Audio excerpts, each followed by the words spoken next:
And we are the Coalition, loud and proud, outrage porn free, civilly disobedient media, broadcasting live on the Worldwide Coalition Network here at the Go Local Live Broadcast Center, 90 Way Boston Street, in the heart of the city we love, Providence, Rhode Island.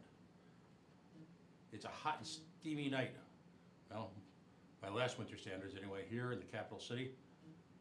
Listen in for a few hours, we'll tell a few stories, meet some interesting people, and then take a moment and come downtown. As we always say, there's great restaurants, great bars. There's more ways to sin here in Providence, well, than just anywhere alive. Facebook.com/The Coalition Radio, CoalitionRadio.us, on the mighty Twitter at Coalition_radio. And something that will be newly prominent again this week, the Billionaire Baseball Boys Club anti-corporate cronyism Twitter feed at Pawtucket is home, where it appears this week, like Glenn Close out of the bathtub, we'll be learning all about the latest offer. Latest, air quotes, offer being made to the citizenry of Rhode Island. New ways that you can help the wealthy attain their own personal champagne dreams and caviar wishes. A couple folks are coming in. 6:15, we're going to have folks from Reason Magazine. We're going to be talking about the Amazon tax, amongst other issues. 7:15, got a surprise guest. We've listed a great local company, Tours of Rhode Island. Imagine, bus tours a little roadie. It's a great idea. It's a great execution. The video is on our Facebook page at facebook.com/coalitionradio. And as I'm going to say a few times when they're in, if you got relatives in this summer and they want to do the tour, you don't have to do it. A local company done good.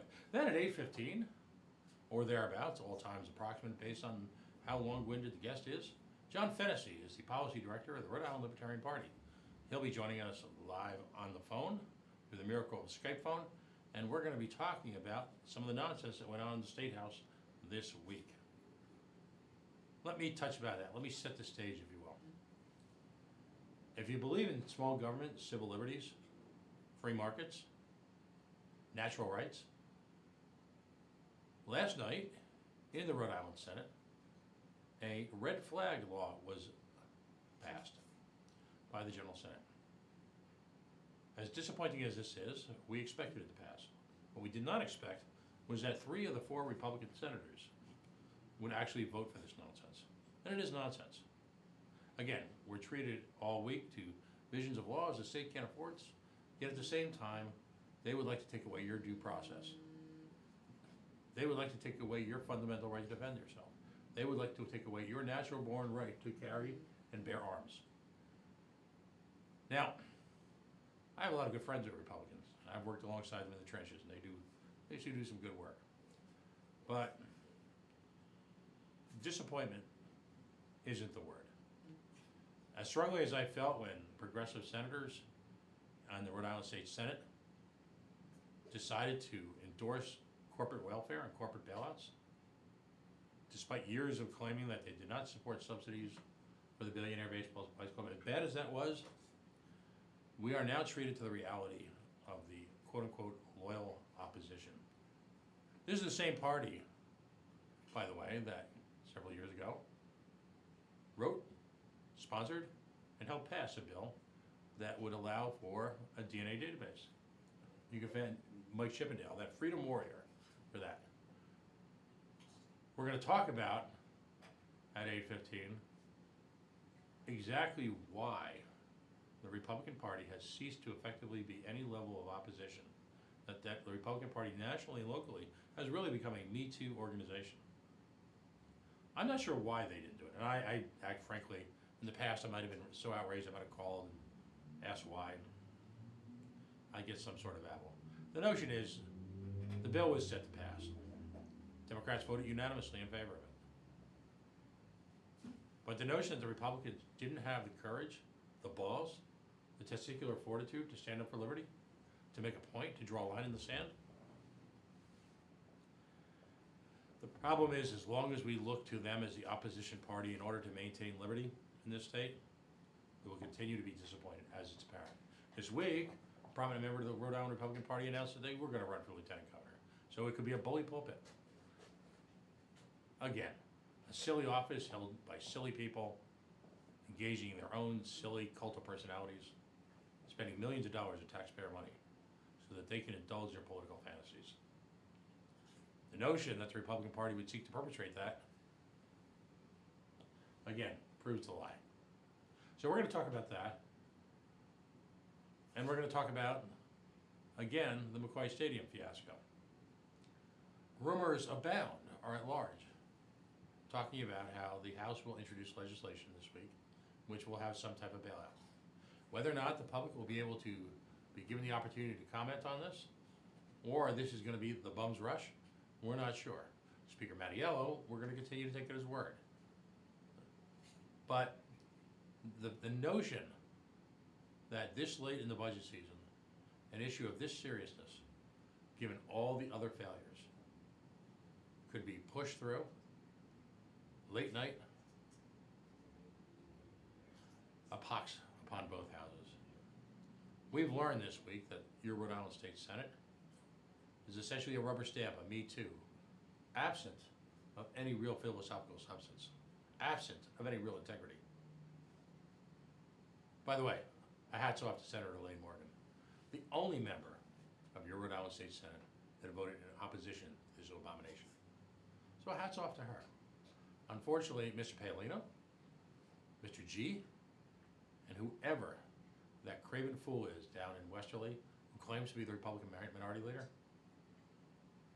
Algier, they are no longer worthy, in my mind, of the term senator. The term senator is a great responsibility and a great honor. They've abdicated both. So we're going to take a minute or two. We're going to set the stage for a far-reaching conversation. Folks, you're in for a good show tonight. Please stay tuned. And again, if you missed the show, sometime in the next few days, we'll get it up on our YouTube page. So, hang tight. We are the Coalition, as always, loud and proud. You can watch this show at golocalproud.com or facebook.com/thecoalitionradio. Stay tuned. We'll be right back.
And we're back. We are the Coalition, as always, loud and proud, outrage poor and free, civilly disobedient media, broadcasting live on the Worldwide Coalition Media Network, here at the Go Local Live Broadcast Center. Facebook.com/The Coalition Radio, on the Mighty Mighty Twitter at Coalition_radio, and these and all other shows live in perpetuity at our website at coalitionradio.us. A couple of events coming up. First of all, we all know Pride is happening in just a few short weeks. We'll have some special programming relative to Pride. The Second Amendment is on everyone's mind these days. Big announcement from the Libertarian Party this week for an event they're having in honor, if you will, of the Second Amendment and one's natural rights to bear weapons and bear arms, live and in person. Special announcement coming up on that. Folks, joining me for the first time is a member of an organization that we revere here at the Coalition. Of course, I'm talking about Reason Magazine. In print at Reason Magazine, on the web, always at reason.com. We often talk about appointment destination reading. Why settle for, as they say, fake news? That would be sad. You don't have to do that anymore. We feature a number of organizations nationally here that give you insight, news, and analysis that is all original and clearly tied to today's events. So for the first time, from Reason Magazine, he's associate editor both of the online publication as well as the print publication, is Christian Pritchke. Did I pronounce that right? You did. You did a great job. Okay, thank you. We are going to cover a couple of issues today. But first of all, tell us a little bit about your background. This is the first time you've been joining us. Okay, yeah, sure, absolutely. So I'm pretty new to journalism. I've been working at Reason Magazine for about a year. Beforehand, I was working at Watchdog.org in Arizona as a state reporter there, and before that, I was in PR. Okay.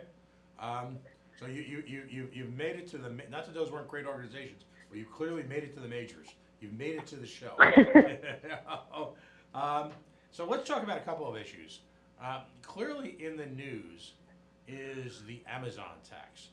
And of course, we're talking about our friends in the Socialist Workers' Paradise of Seattle, Washington, which despite its best efforts, continues to have a vibrant economy. One, though, has to question at what point does the madness end? So how would you define the Amazon tax? Give folks a little bit of insight into that. Okay, sure, absolutely. So the technical term is an employee head tax. Another term I think is fair is a jobs tax. So basically what it is the city has passed a tax on every hour that an employee at a company grossing more than $20 million in the city, they've put a tax on every hour that an employee works. The tax was initially 26 cents an hour, working out to about $500 a year per employee. Now the tax that passed got pared back a little bit to something like $275 a year for per employee, but it is literally a tax on just for hiring folks. It's a tax on jobs. It's a tax on having an employee. Now that would seem, even at first blush, somewhat, I guess, counterproductive and or counterintuitive.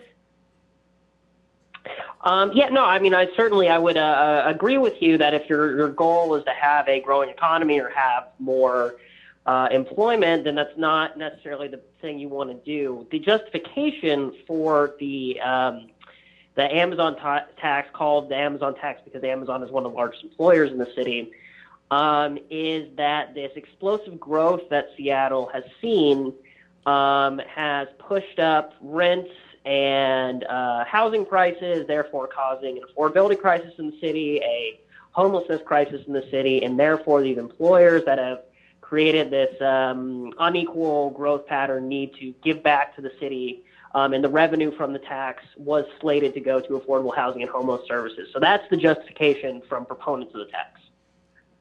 In your mind, in your estimate, what's the reality? Well, I mean, so when a place is a desirable place to live, that's going to push up rents, that's going to push up home prices. That's true, but that doesn't. I don't think it's fair to try and penalize these companies for bringing jobs and bringing economic opportunity to Seattle One, because with the opportunities that they bring a lot of jobs to communities that maybe didn't have them before. And on top of that, like every other good or product, if demand rises and price rise, you would expect supply to rise to meet that new demand, and then for prices to go down and affordability to return. You don't see that in Seattle, of course, because supply is so heavily restricted. The ability to build new housing for new workers moving into the city, for people who are already there, is severely restricted by zoning laws, by all sorts of housing codes and regulations, by tenant protection laws, I would argue. And so the affordability crisis, to the extent that there is one in Seattle, is one manufactured by government policy. I don't think it's one that's going to be solved by more taxes and spending, more regulation. That's the current approach of the city. As a lot of my colleagues here at Reason have argued, a better approach would be deregulating, dezoning a lot of the city, or upzoning a lot of the city, but that's not really in the cards right now. Right, and here's where I say it's counterintuitive. In a very real sense, whether it be tax stabilization agreements aimed at upper income housing that pervert the market, or in many cases zoning, or in the case of Seattle, the now infamous $15 an hour minimum wage, the barrier to income equality, to use their words, not ours, but the barrier to the rising tide ultimately is not the symptom, it's the cause. And fundamentally, I'm old enough to have lived in New York City during the days of the great rent stabilization, as they called it. The result was chaos. You had lack of investment in housing stock. Anytime you have a controlled market, just like you have price controls, what's the net result? Prices go up. Without the natural, right, if you will, the allow the pressure cooker that is this hot local economy to blow off the steam necessary to spin. And ultimately, if the price, and this is where the tragedy comes in, if the price of doing business goes too high, there is a point where business will stop going to Seattle, isn't there? Yeah, I mean, at some point, certainly, right? I think at this point, instead, what you're probably going to see is just a lot of changes on the margins, right? So I think it was either just today or maybe yesterday, Amazon announced that 130 jobs they were going to open up in Seattle are instead going to Phoenix, Arizona, and they pinned the blame on the tax. Mm-hmm. I think you're going to see probably a lot more of that. Corporations that have maybe would have located jobs and employment opportunities in Seattle, but can have those jobs other places, might do that instead. You're going to see some marginal responses, or maybe they'll move to a suburb or locate more employment in a suburb. You're going to see some marginal responses. Again, I think it's important to stress that, not all of life is determined by taxes and regulation. Like Seattle has a lot to still offer companies that are already there, companies that might want to move there. But certainly on the margins, taxing this kind of stuff does not help. Right. Ultimately, it strikes me, and I love your reflection on this, is that the jobs that are often eliminated first are ironically the lower income, easily portable production style jobs that companies like Amazon employ, as opposed to executive jobs where lifestyle and the reflective cost of this tax upon the compensation level of, say, a senior management official is quite minimal. Where you often see job loss as the market adjusts is the very jobs that folks, particularly from the I'll call them the left of center community, are ultimately seeking, isn't it? You don't see wholesale job flight among the executive sector at first. Right, sure, absolutely. Yeah, I mean, if you're paying somebody $100,000 a year, $250 on top of that is probably not going to get that person moved, particularly if they have a stated preference to live there in Seattle. I think, like I mentioned, this 130 jobs that Amazon is not going to have in Seattle. They weren't executive positions. I don't want to say. I would need to check exactly what they were, but I think it's some sort of warehouse kind of thing. And I mean, you saw that with the minimum wage law too. They passed the pretty onerous $15 minimum wage, and then you had that study come out last year, I think around this time, finding that it caused the number of hours for employees in the I think 15 to 18 dollar an hour bracket to shrink. So they were losing a equivalent of $128 a month. Those are the folks that generally get harmed by these policies, or they're the first to feel the effects, because they are quite literally, the marginal effects are going to affect jobs and people that are more marginal. And the same thing is now Brian Doherty, who was on this show discussing the Second Amendment just a few weeks ago, has an article in Reason.com, as well as the magazine, talking how rent control feeds inequality in San Francisco. In his article, he also points out that those most immediately impacted by rent control, I'll call it market abandonment, is often the lower income housing that folks seek to do. And it's simply a reflection of the profit margin and its ability to absorb increase, the inability to increase rent. I mean, what's your experience in studying, as a magazine, what happens when rent controls are placed in line? Sure. I mean, I think it's very much what you describe, right? Is if you put in place a law against charging what is profitable to build an apartment building, and people are going to build fewer apartment buildings, and the apartment buildings that you do build, you're going to build to a higher price point. I think you've seen that very clearly in places like San Francisco. You mentioned New York. Seattle is they have a different. I mean, their housing problem is related, but somewhat different in that there are just it's not so much strict controls on price; it's strict controls on supply. How many units you can build. Seattle's one of the most restrictive cities in the nation when it comes to where you can build apartment buildings. Something like 69-70% of the city is zoned for single-family units only. So if you're a developer and you want to build, a large apartment building, which then you could go out, turn around and rent to folks who aren't earning as much money, that you're just unable to do that in most of Seattle. And then the land that is reserved for that, it's going to be the prices are going to be bid up, and the kind of buildings you're going to build there are going to be rented out to people with higher incomes, which is, I think, a huge problem in Seattle right now. That's why you do see rents going up, home prices going up. So the median home price in Seattle, I think, is something like $750,000. Wow. And I mean, that's what's fueling the policy demand for these taxes, but these taxes don't get at that root problem. Right.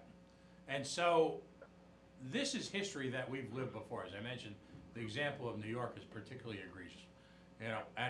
Towards the end, as the housing crisis in New York literally imploded, you had abandoned buildings that were, quite frankly, based on the actual cost of renovation, were simply unaffordable to build and rent based on the type of rent stabilization and rent controls that were enforced. And you had folks who literally, and I always find it ironic, I worked in New York City in the 80s, and this is my words, not yours, some of the wealthiest liberals in the city privately crowed about their rent control department. So you had rent control, not only, number one, makes it unprofitable to build abandoned housing stock. Number two, it tends to prevent mobility from people between apartments because an artificially low price is used to keep people in place. As a result, less housing becomes available for the very people. And this is the frustration, and you've got a national perspective and reason about this. The frustration is that every single policy initiative, and we're going to get to one of the worst ones in a second, every single policy initiative that progressives and liberals try to employ to help the disadvantaged are so historically and currently underperforming, and typically aim a dagger right at the very people they purport to help. Why doesn't even as a younger journalist, you've got a lot of experience. Why don't people understand this? What is? It's so compelling and it's so obvious. Why don't political leaders understand what to the rest of us is Captain Obvious?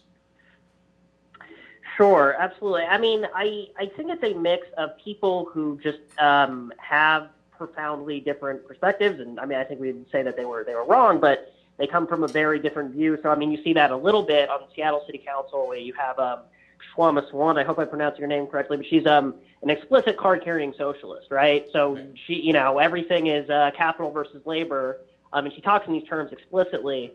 And so, you know, this idea of incentives and market prices determining supply and demand is just a total anathema to her worldview. I don't understand how you can arrive at those kind of conclusions, really, but I mean, that's where she's coming from. I think why a lot of maybe more moderate members of Seattle City Council, but just policymakers in general, push things like, you know, taxes on big business to build affordable housing is because it means you can avoid a lot of nasty political fights that you would otherwise have to do if you went with the more libertarian approach of trying to upzone a lot of areas of the city, right? I mean, this is something I write about a lot at Reason, which is, you know, the people who are most hostile to development in places like San Francisco, Los Angeles, Seattle, Portland, a lot of cities across America. They're you know, oftentimes not even the bureaucrats in City Hall. They're the neighbors, right? They don't want to see an apartment building go up in their neighborhood because they're worried about traffic. They're worried about their view. They're worried about all these kind of things. And these are the folks that pay property taxes. These are the folks that vote. And if you're going to try and take that on and suggest, hey, we should upzone a lot of these neighborhoods, you're going to run into some pretty widespread political opposition. I mean, this is a phenomenon you see in all sorts of policy areas where the incumbents are the ones who capture the institutions whose the laws are set up to benefit, and they do a pretty good job of keeping the current laws in place at the expense of outsiders.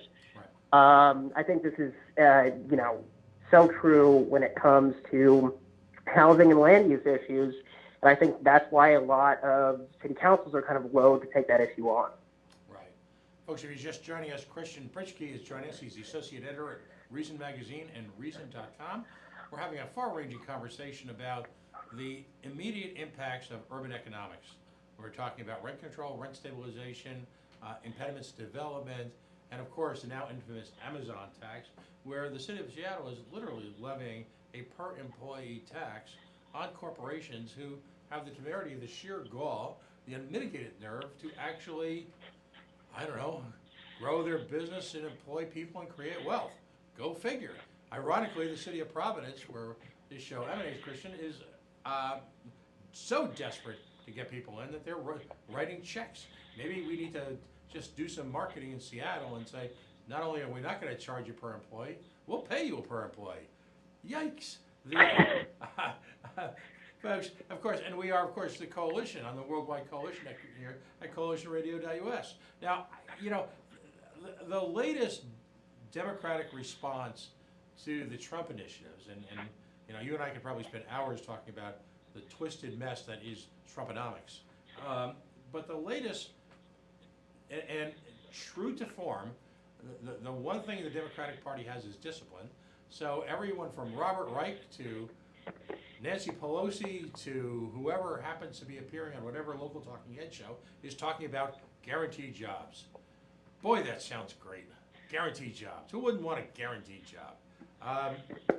Which, of course, echoes the WPA, and for those of you under 50, the Works Progress Administration, I believe it was, during the Roosevelt administration. That's right. Where you had the government creating jobs, employing people, paying them salaries, and then, of course, the myth, and I'm going to ask you to, because you're probably going to do a better job explaining this than I can, because I just sit there in sort of baffled, stunned, vacant stare when I contemplate this. The myth, of course, is that they will become, government jobs will become income generators for the economy and for government itself. So, you know, what could possibly be wrong with guaranteed jobs? What's your take on it? Sure. I mean, yeah, no, it doesn't make much sense. it kind of comes from, and at least I feel like for a lot of folks who are advocating this, it comes from this idea that work in of itself is the good thing, right? That you just need people working. Like the job is the goal in of itself, but of course the job is not the goal, right? The job is a cost. It is an input into production, and what you really want is consumption, right? People have jobs because they're doing something productive. There's nothing to, and so just having a government guaranteed job, busy work for folks, that doesn't make much economic sense. I guess proponent, this kind of comes out of Depression era economics, right? Where the idea is you have a lot of money and cash and capital just kind of sitting on the sidelines. No one wants to spend it because no one is buying anything. So the government needs to come in and take that money and put it in people's pockets, and they'll go spend it, and that'll get things going. I don't think that makes sense in depressions, but even if it did, it doesn't even make any sense now because we're not in a depression. We have very low unemployment. We have maybe, you've seen falling labor participation rates, but that shows that a lot of people just don't want to or are not interested in looking for work. Or become dissuaded from looking for work. Not that there's no work for a lot of very willing people. So it doesn't make much sense in theory. It doesn't make much sense for the facts that we have right now. And then, so many people have written about all sorts of problems that you'll have when it comes to this, which is, government will come in and set a high wage for, a bunch of busy work, meaning that a lot of productive businesses won't be able to pay and retain their workers at a similar degree, and you'll just have people shifting from productive sectors of the economy into unproductive, government busy work. Right. So it would not only would not be income generating, it would be wealth destroying. I don't know what more I can say. It's not a good idea. Right. And you've got the notion where government is going to dictate where job growth should be, as opposed to following the businesses who are, in many cases, are desperately seeking employees. I work and live in New England, where, and my day gig, if you will, I sell to landscapers, and every landscaper will tell you that it is veritably impossible to hire someone on an entry level, but even where many of these higher end firms, right, are in a position to train to what can be a very lucrative career, and that is landscape architecture, as opposed to, yes, you're going to start by mowing lawns, and yes, you're going to start by shoveling snow, but there is very quickly a career path upgrade because of the desperate job shortage. You even have moribund economies like Rhode Island, where you've got a local progressive / corporatist governor, you can imagine that combination, claiming lower unemployment, when in fact it's the white-hot Boston economy drawing people, as I would imagine is happening in Seattle with its outer suburbs, drawing people into it because of this desperate need for employees. I mean, it's astonishing to me that we've created such an attractive safety net in so many different levels that participation continues to fail, while at the same time, folks who are not here in the country, quote unquote, legally, have plenty of options. It baffles me as to seemingly the absence of any knowledge of fundamental economics exists in our current governance. It's crazy. You point something out, which is I think particularly relevant for this discussion about the guaranteed job, which is that you do have a lot of labor shortages for a lot of fields. That's certainly true in construction. It's true for truck drivers. It's true for a whole lot of industries. And so this idea that there's just not jobs for people who want to work is crazy. I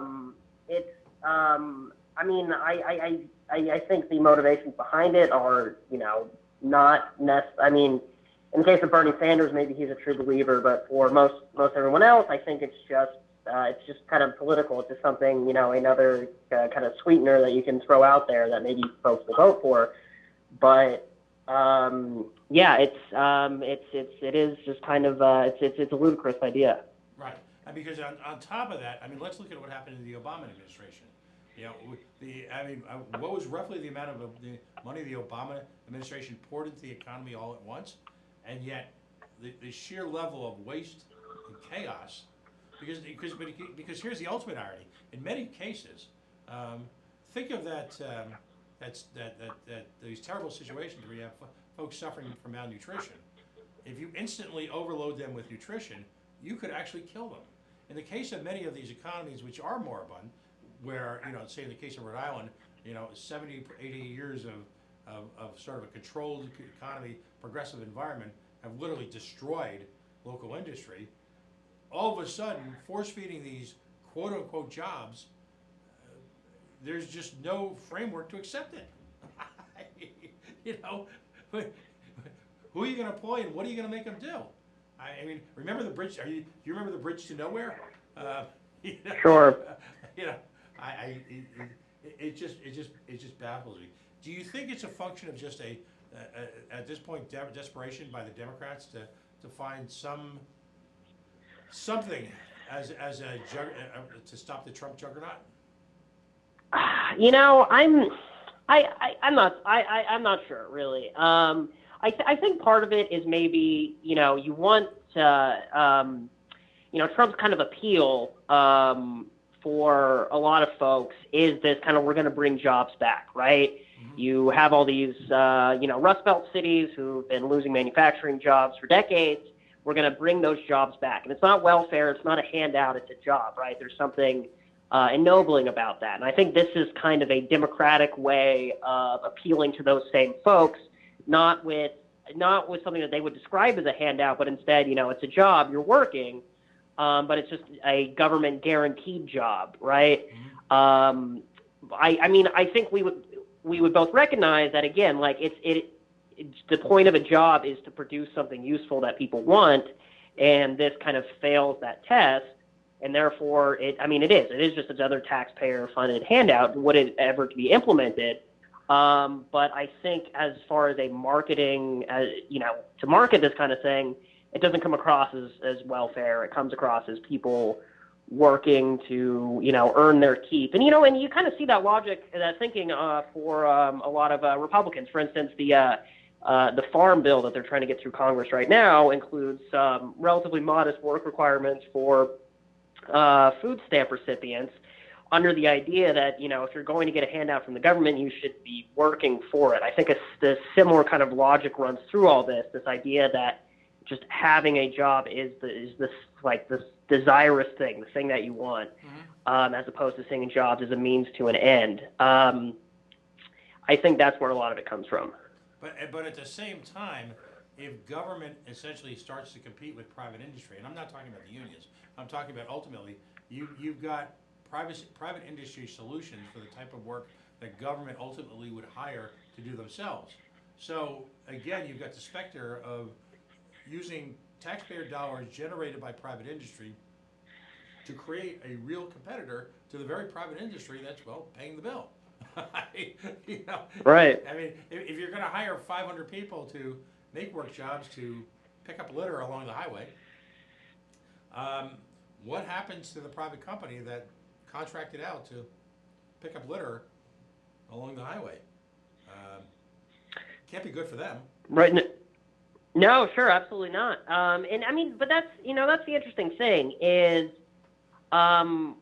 what would these people be doing, right? There doesn't seem to be a clear articulation from a lot of the advocates about what actually these people would be employed doing. So, I think in one sense they might serve as competition for a lot of private businesses. I think the way that would really work out is just the fact that you could go get, maybe it's $15 an hour or whatever the, guaranteed benefit would be. You could go do that doing some meaningless make work job where you don't have to perform. You don't, no one's really counting on you to do a good job. You just kind of have to show up and, be sober on the job relatively.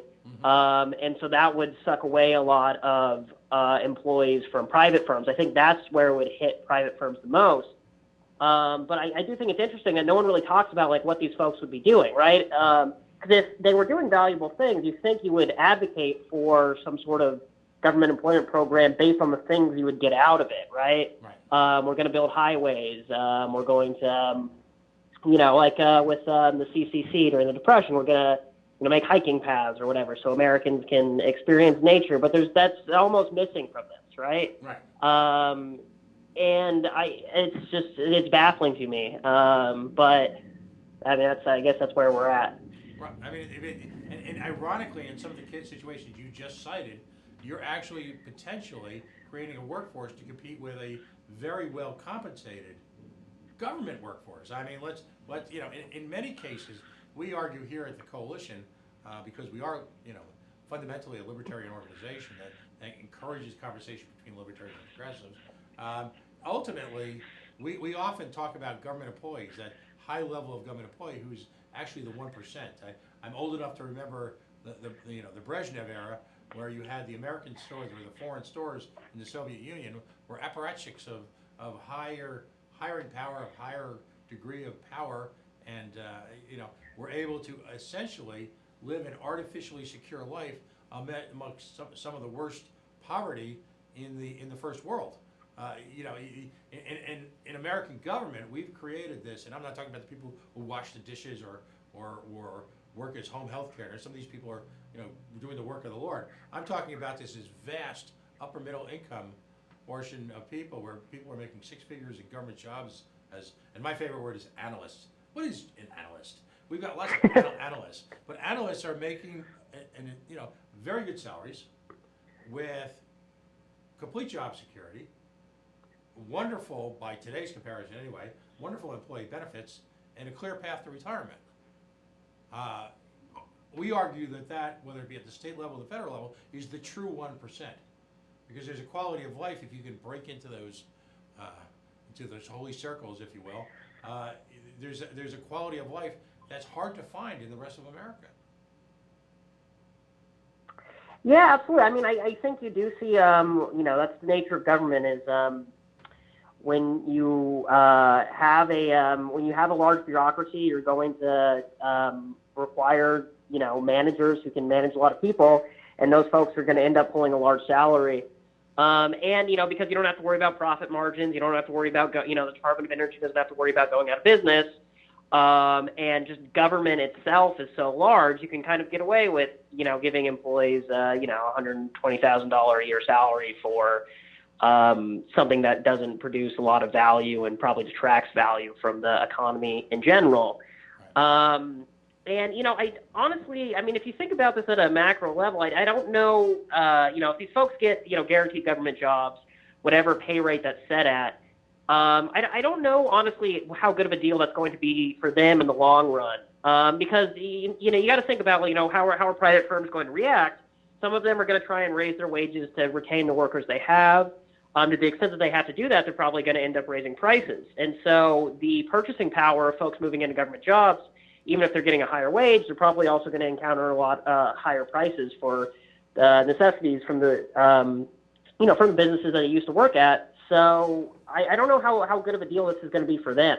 I think that's an important point to stress when we talk about the way government, the effects of government intervention is, it's often kind of pitched as, taxpayers versus teachers, or, bureaucrats versus the public, or things like that. But government intervention screws everybody over in the long run. It might have some short-term benefits, particularly for the politicians, but I don't think it really, in the long run, is good for most anybody. I think that's the situation we have now. Right. You are a Renaissance man, by the way. We've covered just about every major issue tonight. I remain impressed. The final thought here. We're well into now, if you will, by American short attention span theater standards, the beginning of the aftermath, if you will, of the Trump budget cuts. Eric Boehm has got an article in Reason this week, and he talks about deficit issues. First and foremost is the notion that while the CBO anticipates 1.8% annual growth, the Trump administration and the Trumpistas, as we like to say here, are all projecting far rosier expectations. Ultimately, is there any appetite from what you're seeing at large, from your perspective? At Reason, you've got sort of a bird's eye view and this is what's so intriguing about your magazine, both on West Coast, Washington, and New York political thought. You've got folks literally fanned out across the country.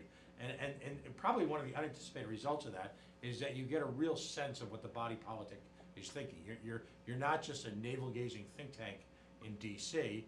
Or supporting the folks on K Street. You folks are actually out there, amongst the fray. Have people given up, from your perspective, on reining in the deficit? Has the Republican Party essentially walked away from the deficit? The issue that really was a significant reason why the Tea Party movement was spawned. No, they definitely have. No one cares about the deficit, right? Maybe a couple congressmen. You have your Mashes and your Rand Pauls, but no, Republicans on it. Like, you listen to a lot of Republicans talk, and they just almost sound like they're annoyed about having to talk about the deficit. I remember when this was a couple months ago when they were passing the big spending authorization bill, and Rand Paul was holding it up on some pretty principled, fiscally conservative grounds. And you had what's his name? I think Charlie Dent from Pennsylvania, just saying, like, can he just shut up so we can all go home already? Bob Corker said something. A senator from Tennessee who's retiring said something kind of similar recently.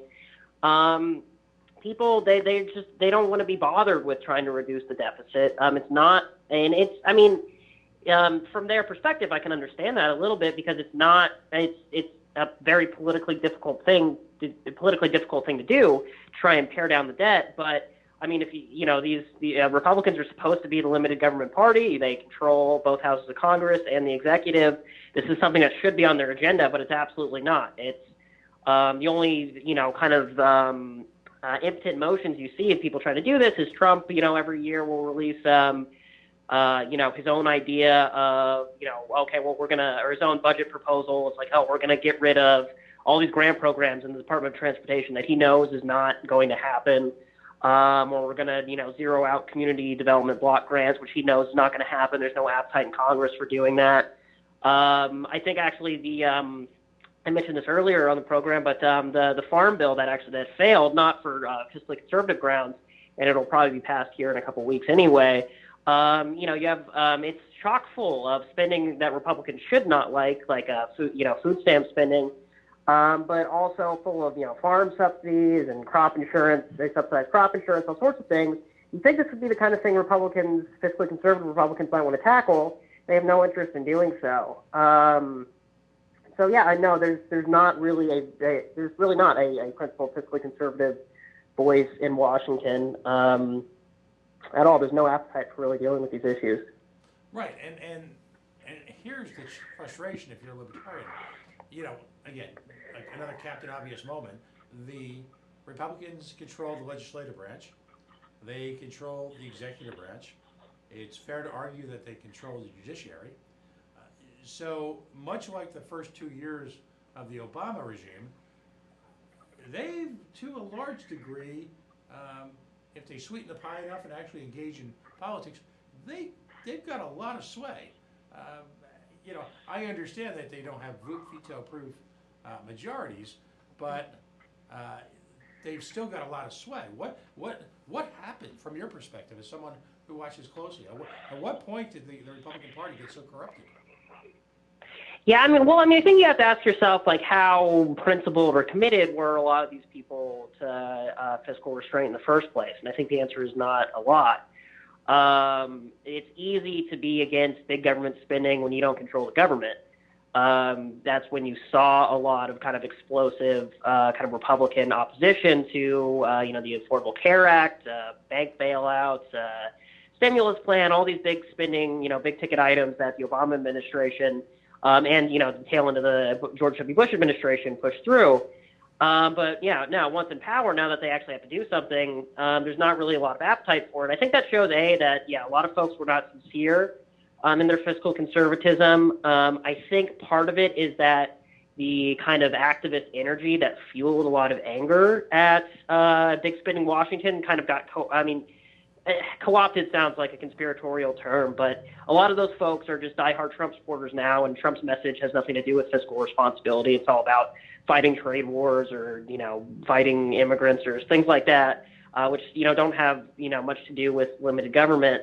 I think something that's pretty underrated, but a important point to stress is that like spending cuts are just never ever going to be popular. Every single dollar has a constituency attached to it, and getting rid of a dollar of government spending isn't really going to make any difference to anybody. In the broad sense, it would, but everybody, you can talk to a lot of folks about how they want to see government in general decrease, but once you start getting into the specifics, every program has something that some constituency in a congressman's district is going to want to keep in place. It's a similar problem with deregulation. Spending programs are there for a reason. It's because some constituency is benefiting from them. Regulations are there for a reason because some constituency is benefiting from them. Taking that on is a difficult proposition. And it's one that you don't really have to if you can just cut taxes and increase the debt, right? People in theory don't really like deficits, but if you can get away with cutting taxes and raising the debt, even if you look really hypocritical, that's a much easier thing to do politically than cutting taxes and also cutting spending, because then you just run into all these special interests that are benefiting from spending. Right. I guess in my closing question, and I've alluded to the fact that you're part of the sort of the new wave of, if you will, of libertarian / liberty / small government journalism.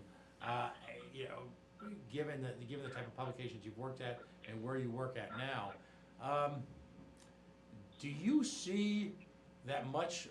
And it doesn't have to be a big LP, or a big L. Do you see that liberty moment or that libertarian moment still on the horizon? Is your generation willing to fight that fight? We all meet folks at conventions, and I hope I don't know if you're going to be in New Orleans. You should come by in July for the Libertarian Party convention. Looks like it's going to be quite the slugfest. And by the way, the real action is going to be at the platform committee, because libertarians actually still care about their platform. Sure. Is that moment still possible? That I'm not sure.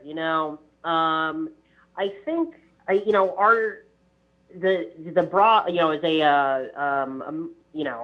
a huge swath of people in America going to kind of go with the libertarian message front to back. Is that on the horizon? No, I don't think so. The kind of things that do give me hope are issues where government failure is just so obvious and so pervasive that you have really you're getting concentrated pushback that really does come from maybe a libertarian place, even though the people who are maybe pushing these issues aren't dyed-in-the-wool libertarians or wouldn't identify as libertarians at all. Some examples I can think of are, you have like the YIMBY movement and the Yes in My Backyard movement in California, which is a collection of folks, some of whom are diehard free marketers, but a lot of whom are just liberals or even, kind of socialist type folks who just want the government to regulate housing production a lot less because they realize that's really screwing over housing production. I think you see something kind of similar with a lot of the police accountability movements. You're seeing a lot of, district attorneys elected on platforms of holding police accountable and, violating citizens' rights less, and understanding that that's a proper role for a district attorney to stress is, limit government protecting people's rights. Those kind of things give me hope.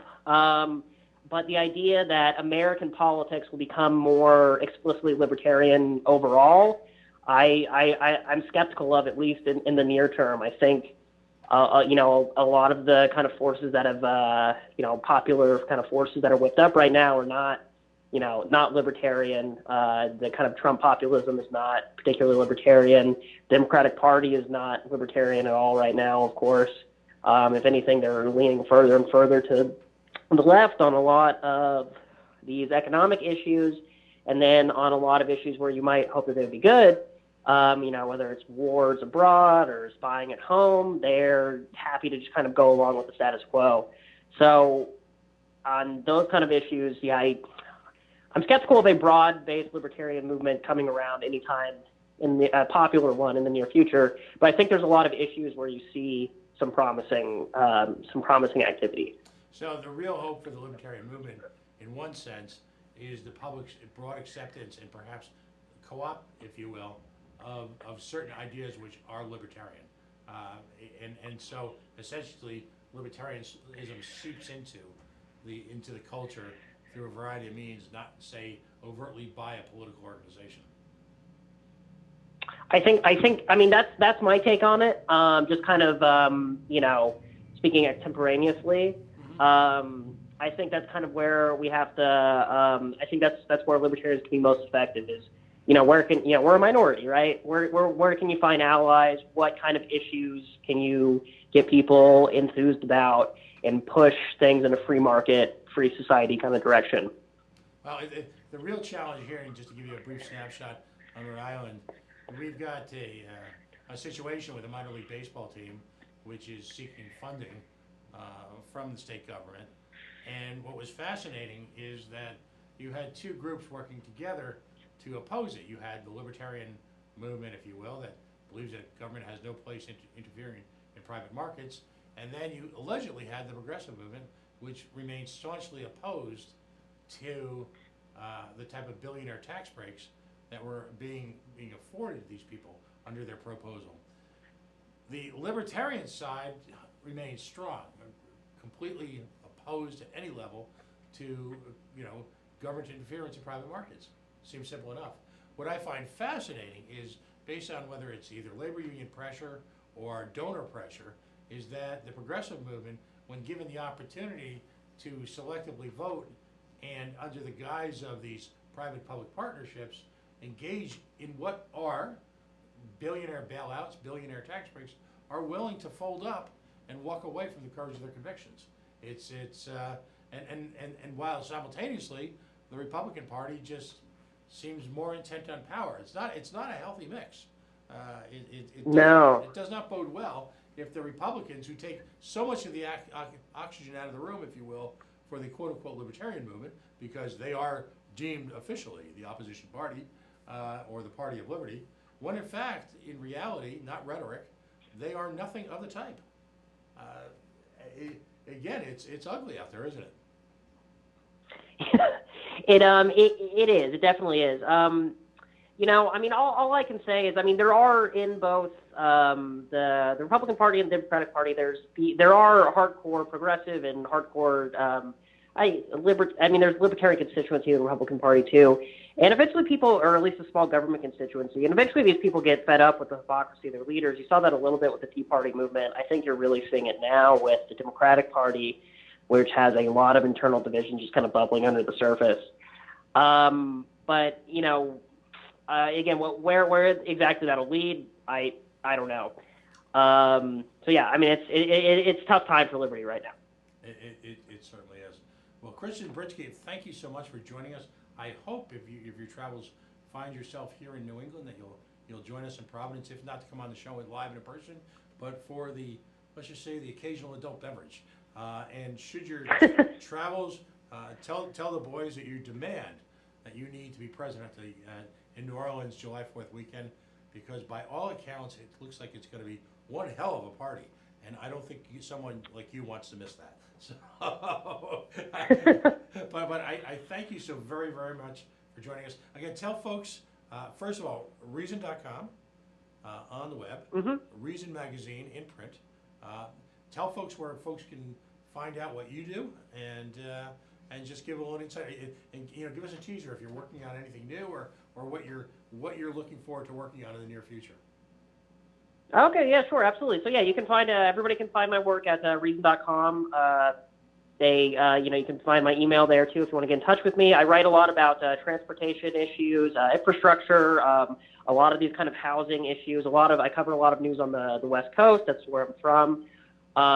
And yeah, so like I said, housing and these attempts for people to try and shut down developments they don't like is something that's really interesting me lately. And so I write a lot about that. But yeah, you can find my work at Reason.com, and you can find the work of all my colleagues who do an amazing job at Reason.com. And I'd recommend people check out the site. Great. Well, again, thank you so much for joining us. Have a wonderful Memorial Day weekend, both in the spirit of Memorial Day, but also take a little bit of time to relax. And again, thank you so much for joining us on a Friday night. Yeah, thanks so much for having me on. This is fun. Christian Brinsky of Reason.com. Again, folks, you know, we've given you a list of websites which have independent reporting, analysis, discussion, conversation. You don't have to settle for regurgitated USA Today, Mac Paper, / corporate office somewhere in the Midwest, cannibalizing AP headline style newspapers anymore. Goldwater Institute, Reason.com, FIRE, all of these organizations are go-to sites for both news reporting and independent analysis, independent thought, and I commend them to your attention. We're going to take a very quick break right now.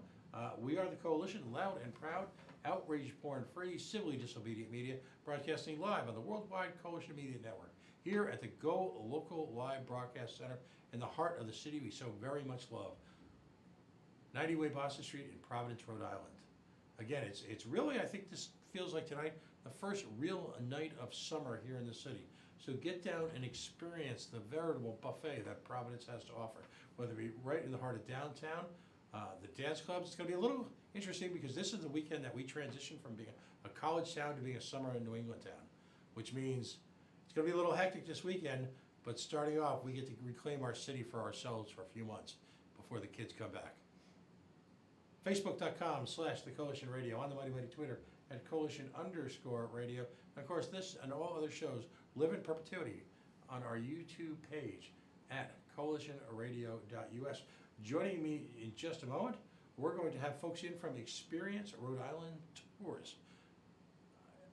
Fascinating concept. I haven't seen it before here in Rhode Island, but think about it for a moment. We're going to talk about everything that Rhode Island has to offer and just how you, your family, and visitors have an opportunity to really see it without all the hard work. Somebody's doing the driving for you. Someone's lined up all the places. Someone's got all the background details. It's whether you live in state or you have visitors coming in from out of state, it's a wonderful way to spend an afternoon. They'll be joining us in just a second. Folks, stay tuned. We'll be right back.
We're back. And we are back. We are the Coalition, loud and proud, outrage porn-free, civilly disobedient media, broadcasting live on the Worldwide Coalition Radio Network, here at the Go Local Live Broadcast Center, 90 Way Boston Street, in the heart of the city we love, Providence, Rhode Island.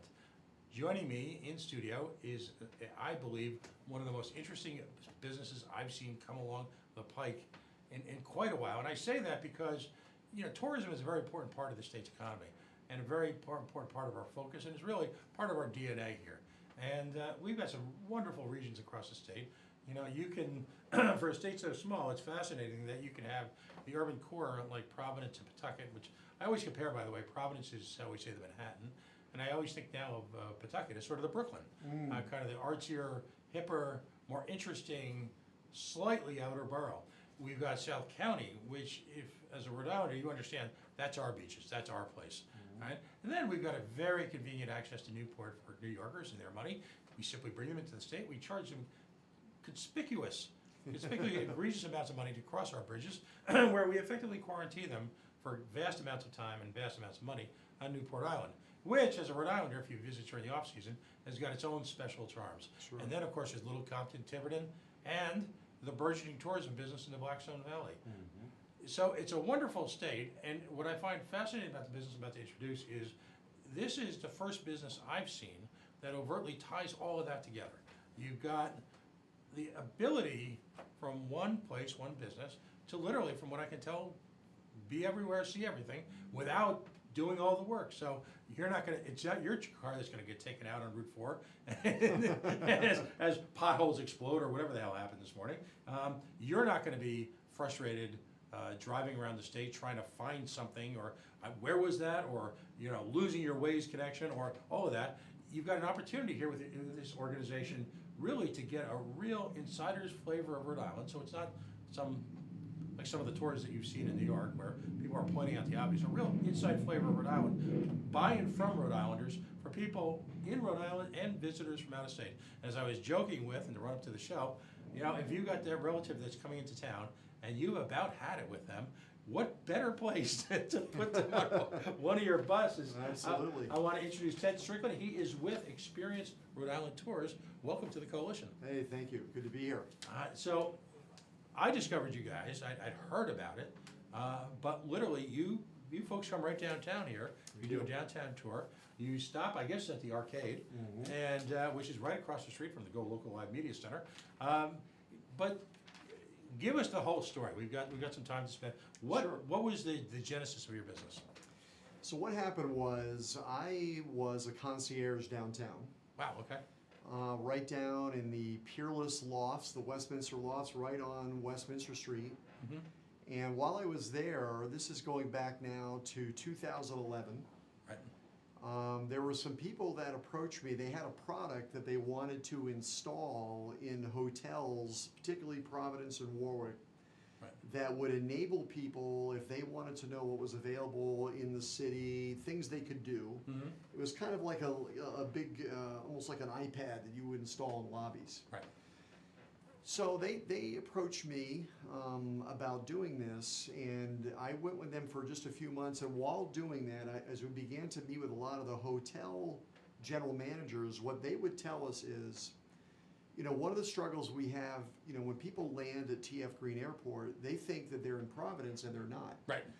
So how the guy lands here, but how is he going to get there? He's going to, so our first idea was to come up with a hop-on, hop-off shuttle service that would pick up at all the hotels and would run on an hourly basis and take you to the key places around the city. You know, take you up to the colleges, to Federal Hill, Thayer Street, and so on. Problem with that is that kind of a model, you know, you need lots and lots and lots of volume. And what we found is that what people really enjoyed was more than the transportation. What they really wanted was the knowledge of this area, the experience of the area. So what we would do, this is back in 2012, we would tell people as we bring them from spot to spot a little bit about this area. But it quickly became apparent to us that really what we were bringing to the table that people really enjoyed was, again, our knowledge of this area, giving people a real, authentic local experience. And so by May of 2013, we transitioned away from that kind of transportation model to Experience Rhode Island Tours. Experiential traveling is the hottest part of the business. Folks are no longer content with going to the area hotel and swimming at the hotel's pool Right. and having dinner at the hotel dining room. Folks, particularly the younger folks, want to dive right into local culture. Sure. In the few short days they may be here, maybe it's for conference, maybe it's for business, maybe they're visiting relatives, they want an immersion, don't they? That's right. So, in recognizing that was the first critical step, because it's the secret sauce, if you will, in tourism is finding ways to cater to your audience, not finding ways to take your preconceptions That's and right. trying to apply them to That's somebody right. else. One of the things we did early on as we began to really think about this model was we looked at Disney. Disney has a portion of their business they call Adventures by Disney. Right. So for example, if you want to take your family and go to Europe, instead of going to all the traditional tourist sites, if you go with Adventures by Disney, what they'll do is they have gone before you've ever gotten there, and they have gone to the back roads, out to the small towns, and they're gonna bring forward for you what really is Norway, what really is Denmark. So when you go with them, they're gonna give you this behind the scenes, true, authentic experience. That is what we've done with Experience Rhode Island Tours is, we're not only gonna tell you the story, we're gonna get off the bus, we're gonna go inside, we're gonna go down these back roads, we're gonna show you real Rhode Island. Right, and that to me is the key, because if you're visiting, how frustrating is it to walk in circles? Years ago I worked in Manhattan, and I watched people at night walk in circles around Times Square, not knowing that 15 blocks in this direction Sure. was Hell's Kitchen and the stories and the restaurants, and 10 blocks in that direction was 20 blocks in that direction was the Upper East Side, and then if you hopped on a subway, a $2 subway ride, a few years ago, was on the Upper West Side was Zabar's and Columbia University and everything that the Upper West, or hopping on the R 40 blocks in that direction, and you were in the heart of Tribeca and Soho. Right. And so people walked away kind of disappointed, or became convinced that this sort of bland, that was the tourism experience. And yet, Sure.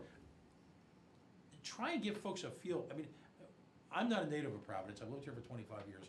How unique a city this is. No doubt about it. And again, I think the other model we've tried to follow is the Rick Steves model. If you watch PBS, Rick Steves is probably the most famous tour guide in the world.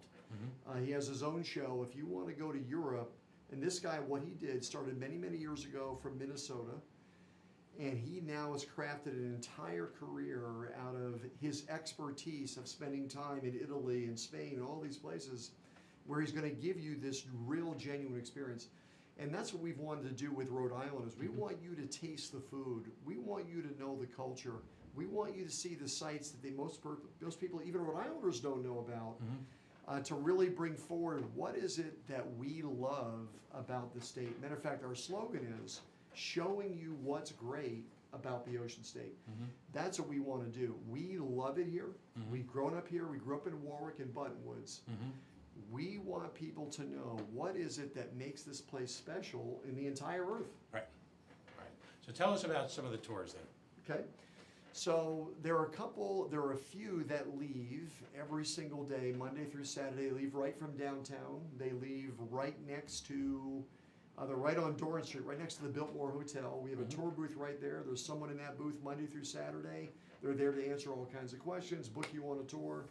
From that booth, Monday through Saturday, 3 times a day, is Discover Providence. Discover Providence is a 90-minute. You get aboard a tour bus, seats 25 people. When you get on the tour bus, your tour guide is going to begin to take you to the most special neighborhoods in the city. You're going to get out along the way. They're going to take you inside, like you saw these guys here at the arcade. They take them inside the oldest indoor mall in America. And what they're going to start doing as you go along is tell you about the most famous people, the stories that really made this city come alive, what's happening here today. So if you're here visiting, if you're thinking about going to college here, if you just moved to town, or like you say, if you have your friends, they come in from town, now you have an opportunity. You're gonna have someone on board who speaks well, who loves this place, who loves people, who loves life. Yeah, And they're gonna give them a very friendly experience of the capital city. right. I mean, it's almost like it should be first day requirement. It's. I agree. If you're allowed into the city of Providence, and we decide to let you in, Yeah. all right, you should in fact have to go through this as kind of your day one Well, I'll class. tell you what, for now, and this is something that the local colleges have picked up on. Brown University now, this is going on 4 years now, every winter, several different departments of their med school, they have students they're recruiting to go to Right. their med school there. What they've done now for 4 years in a row is when they bring these people in for one day, now keep in mind, these people are also gonna visit Yale, they're gonna visit all these other places. So what Brown does is for the 24 hours they have them, Right. as part of that day, we show up at the hospital or wherever Wow. they are, we pick up all those guys, and for 1 hour, we show them what's great about Providence. Right. Because not only are you gonna go to school there, but this is where you're gonna live. Right. Okay, and I think one of the benefits we have is, obviously within the city here, having been a concierge here, lived right downtown. Right. And then growing up in Rhode Island, Mhm. I think we really want to do what we would do with my neighbors. Someone was coming here from out of state, my friends, I really wanna show them the special places. And again, what I like about it for people is, they don't, as you said, instead of you trying to figure out all these things, Right. we have made it a point, we are not gonna take you somewhere that we have not personally tasted the food. Right. We have not personally been inside there. Mhm. We're guaranteeing you that if you come with us or your family does, they're gonna have a great time. Right. Now, tell me, I'm curious now, because we're gonna go into some more of the different tours you do, but, is it a Providence feel? Is that a word? I love the city, and, Yep. I don't work here, I sadly made the move to the burbs years ago, and Oh. regret, I don't know. But I'm curious from, now, for example, the case of the Brown cities, you're talking about intellectually, some of the world's elite. Sure. Who very often are from the furthest parts of the globe, That's right. completely different cultures. What is it that people get excited about most? All right, what's the so first let me, reaction? let me answer you by telling you that 3 years ago, Travel and Leisure Magazine, the top domestic travel publication in America, Right. did a survey about 50,000 of their readers and asked them, what is your favorite city to visit in America? Mhm. Do you know the number one vote was Providence, Rhode Island? Wow. 2 years ago, GQ called this America's coolest city. Mhm. Last year, the New York Times said there are 52 places you should visit on Earth, and one of those is Providence, Rhode Right. Island. Now, there are 5 major consistent reasons why people love to visit here, and Mhm. why we think every Rhode Islander needs to get your capital city to know it better. Mhm. One of those is the architecture. Do you know that last year, Architectural Digest called Providence, Rhode Island, the #1 architectural mid-sized city in the United States? Wow, did not. Okay, now, and so what's going on in these tours is we're getting people off, we're taking them down into courtyards of houses, we're taking on the rooftop of buildings, we're doing all Mhm. kinds of stuff, okay? Architecture is one. One of the big feathers in the cap here is the cuisine. Of course, we are Yeah. home to the largest culinary school in the world, Right. considered one of the top 2 in the United States, the Culinary Institute of America and Johnson & Wales, right here. That's a major factor. That's why, we'll talk about this perhaps later on, but we have a daytime progressive lunch tour called Taste of Rhode Island, Wow. which is a combination of the best restaurants in the city at lunch with a tour of the city. Okay? We do another one at night called Dine Around Providence. This is a progressive dinner. This takes the highest rated restaurants on all the social review sites, the top ones in the city. Yeah. It's a nice evening out. You're gonna have the appetizers at 1, entrees at the 2nd, dessert at the 3rd, and an evening tour in between courses. Mhm. Okay, cuisine is the second big thing here. Third is the colleges. Right. Of course, we have an Ivy League school here, we have the top art and design school in the world here, we have this culinary school here, you got one of the top 10 Catholic colleges in America here, you got great schools. Fourthly, the history of this area. Mhm. This area, and most Rhode Islanders have no idea what they're sitting on.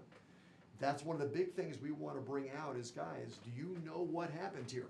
And then the other big thing that people talk about, they talk about architecture, cuisine, colleges, history, and they talk about where it's located on the water.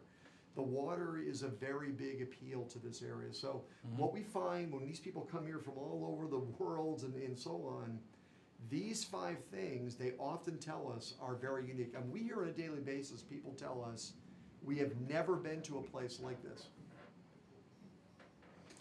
So, let's just say hypothetically, you have a host who can be a little bitter about politics.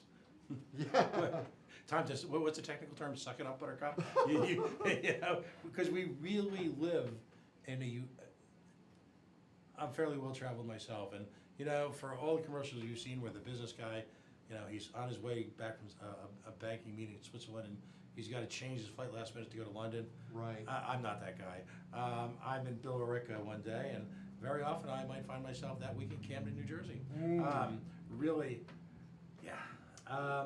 Exciting, yeah. It's traveling to those places. I often tell the story.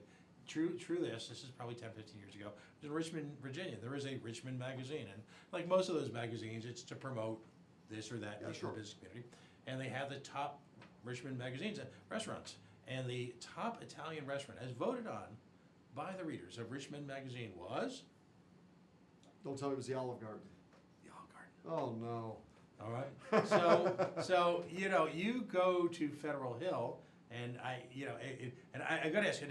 I know you're probably very fair about where you go and pick it up. Absolutely. For example, on Federal Hill, what are currently some of the stops you make? Okay, so our favorite, and by the way, again, we do not go as far as on our tours. We only go to restaurants that we personally, we've been, again, having been a concierge down here. Tough job. Been all the rest of the tough job. Feel bad for it. But our Hire me. favorite dinner restaurant on the hill is the oldest one on the hill, Camille's Roman Garden. Really? Okay. Camille's Great Ro- restaurant, but it's interesting. Yeah, we've been to all of them. Now, I will tell you, although I take one caveat to that, there is a brand new one that's opened in the last couple of years in the hill. We've not been able to have dinner there yet, and actually, this is one of the toughest places that gets a seat right now in Rhode Island. It's called Umberto and Annika. Okay. Seats 20 people. Okay. It's a husband and wife team. They cook dinner from scratch right in front of you. It's really an awesome experience. Great people, very friendly. They live up right at there, authentic. But we would say our top 3 for dinner up on the hill, Camille's, Pane Vino, and Massimo. Okay. Excellent. Yeah. And by the way, Camille's was the favorite restaurant of the Mafia when they were here. Frank Sinatra loved going to Camille's. Right. It's, you know, sometimes the icons are still the best. Not about it. I mean, the best. Do you stop at any of the delis or any of the? Oh, yeah. food So it spots? depends on what tour you're going. Like, for example, we do one called Viva La Providence. Mhm. Viva La Providence, what we do, we get up on the hill and we start off at all of these cafes and delis, Roma and Tony's and Venda Ravioli and Walter Potenza's place. Yeah. And as you go along from place to place, they're telling you about, you know, what it used to be like here on the hill, and then they're serving antipasto here and a grinder here and, you know, chicken cacciatore here. And Yeah. then we end up at a bakery behind the scenes at Shallow Brothers where they take you back inside the kitchen As where great they're an baking old it. school bakery as exists. Exactly. I mean, it's just, you walk into Shallow Brothers and you feel like it, sorry, but you feel like you're walking into Goodfellas, or you're walking doubt. in, or turn of the century. But and this is what people want. I want to sit down with people who are genuine, Right. who are authentic, who know it. And this is what happens on that tour. So it depends on whatever tour you take. But yes, on that one, that features all these cafes and delis up there. Right. And then after they have dinner, or lunch in this case, we take them down to the river with our friends at Gondola, and they take them down the river for a half hour and sing to them in Italian. We scoop everybody back up, and we end up with dessert right in Di Pasquale Square with a water fountain. Wow. That's astonishing. These are great times, man. Everyone who comes on, we're doing that tour next week for Providence College. They're having their 50th reunion of the class of '68 Wow. next weekend, June 2nd, and we're taking a whole bunch of them on the Viva La Providence tour. This is a blast for someone who's lived here for 30 years. Of course, yes. This is, last year, we had a family up here on the east side. The guy got a bunch of his friends together that came to see him. They all gone to college together. They did that tour. So we picked them up at their house. Yeah. So what you guys, everyone needs to understand, if you go to our website, experienceri.com, you will see And we have 5 tours that leave on a weekly basis, some of them daily. And then we have right now, there's about to be 3 more added, right now, 23 private outings. You know, Viva La Providence, we do one called Scenic Rhode Island, and I can tell you about all of them, but they're fun feel free. things. This is great. There are things you can do with your family and friends. For example, yesterday, we had a group from Narragansett. The Narragansett, about 24 folks from out of Narragansett, and we brought them on a tour we call the Explore Providence Duck Boat Tour. Do you know that right now in Providence, many people are not aware of this, there is a duck boat that only stays in Roger Williams Park, and they tell you the story of this place. So what we do in the Explore Providence Duck Boat Tour is we take our specialty, which is the capital city, all the neighborhoods here, and we actually on that tour do what we don't do on the Discover Providence tour, and that is we go inside some of the most unique buildings in the city. For example, we will take people inside the place where Edgar Allan Poe was engaged. We will take them to the place of the home of the man who signed the Declaration of Independence on our behalf.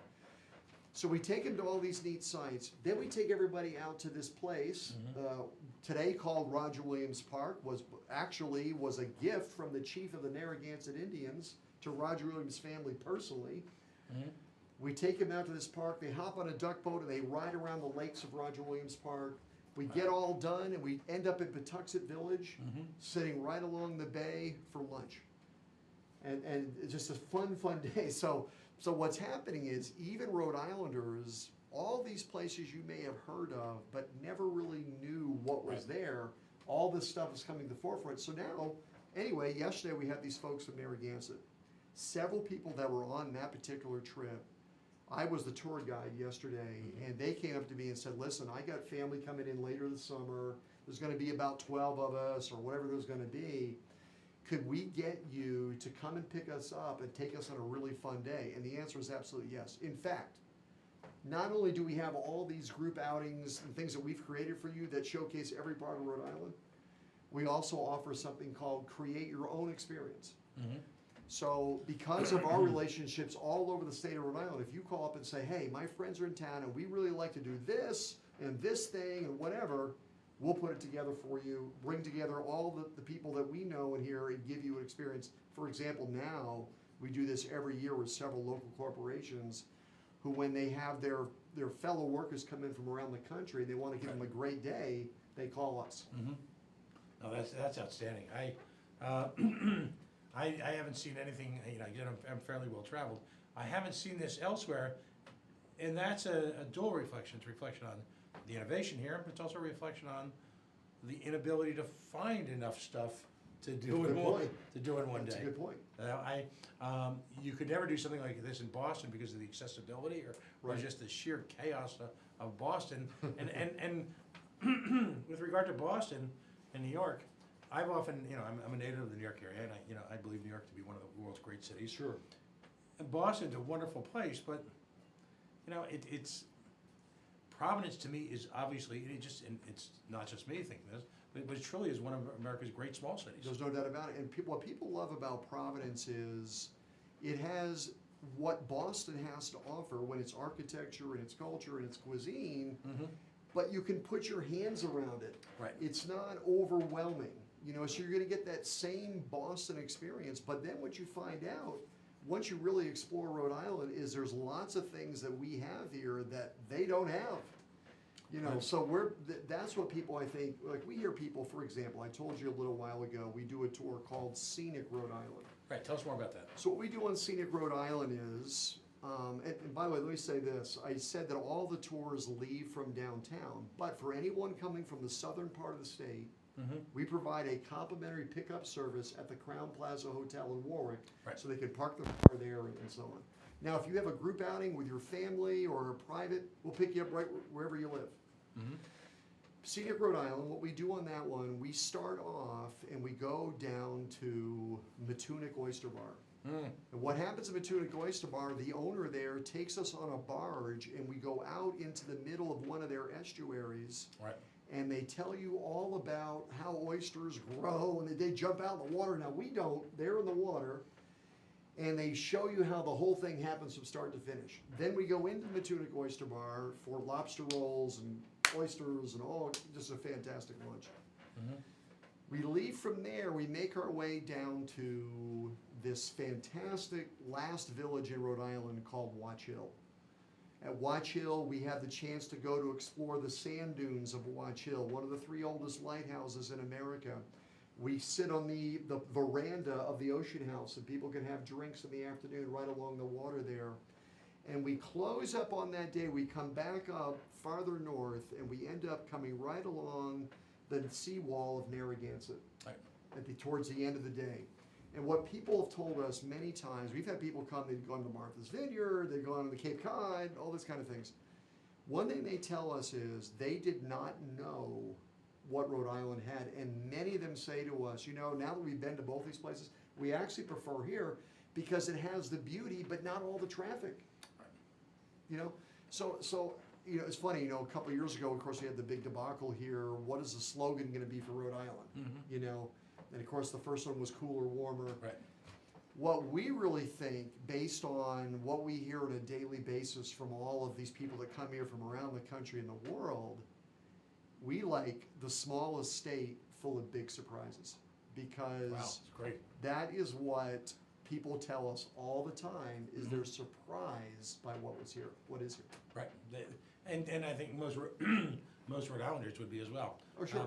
Because it's just, we're so focused on our day-to-day lives. No doubt about it. That sometimes I think we almost all need an intervention. And maybe you're the source of that. Maybe. Well, hey, listen, and I'll tell you another thing. A lot of times when you live somewhere, we've had people say to us, oh, I live in Rhode Island, I already know all about it. No, you don't. Right. You really don't know what you don't know. And I think one of the great things about this kind of experience, when someone like that's our full-time job. Our full-time job is to research all these things so that when you buy a ticket and sit on board, you can relax in a climate-controlled bus.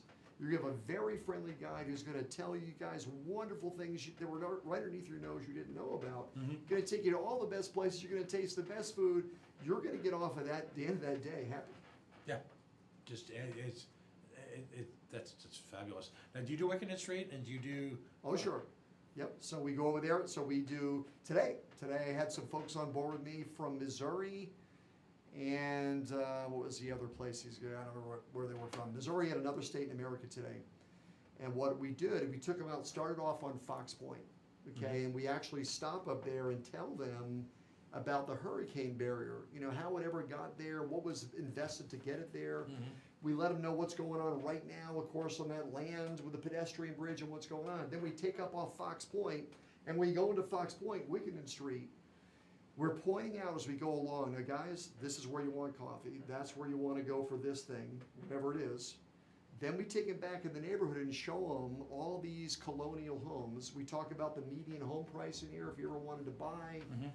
By the way, you know that last year, College Hill, MSN Travel called it one of the 10 most beautiful neighborhoods in the United States. Right. So we're exploring back in the Fox Point neighborhood, go out to Benefit Street, we all get out of the bus, we go into the courtyard of the sign of the Declaration of Independence, and away we go. So on these tours, you're gonna have a chance to get some food, you're gonna take the best pictures in the city, you're gonna hear the best stories, so you're just gonna get a great, great presentation. That's fabulous. The you know, it's interesting because we're very we're blessed to have Donna Personius from the Thayer Street Merchants Association. Yep. And we routinely have restaurants from Thayer Street come on. We call Thayer Street, Rhode Island, and Providence's own little buffet. Yep. Because there are constantly new and No doubt. challenging and interesting places on Thayer Street. And really, it's interesting because at this moment you have to pause if you will, and reflect on what our area universities give us in terms of lifestyle. No I doubt about often, it. from my political side, I'll often talk about minus Brown, minus RISD, minus JWU, minus PC, we're Bridgeport. Yeah, Ooh.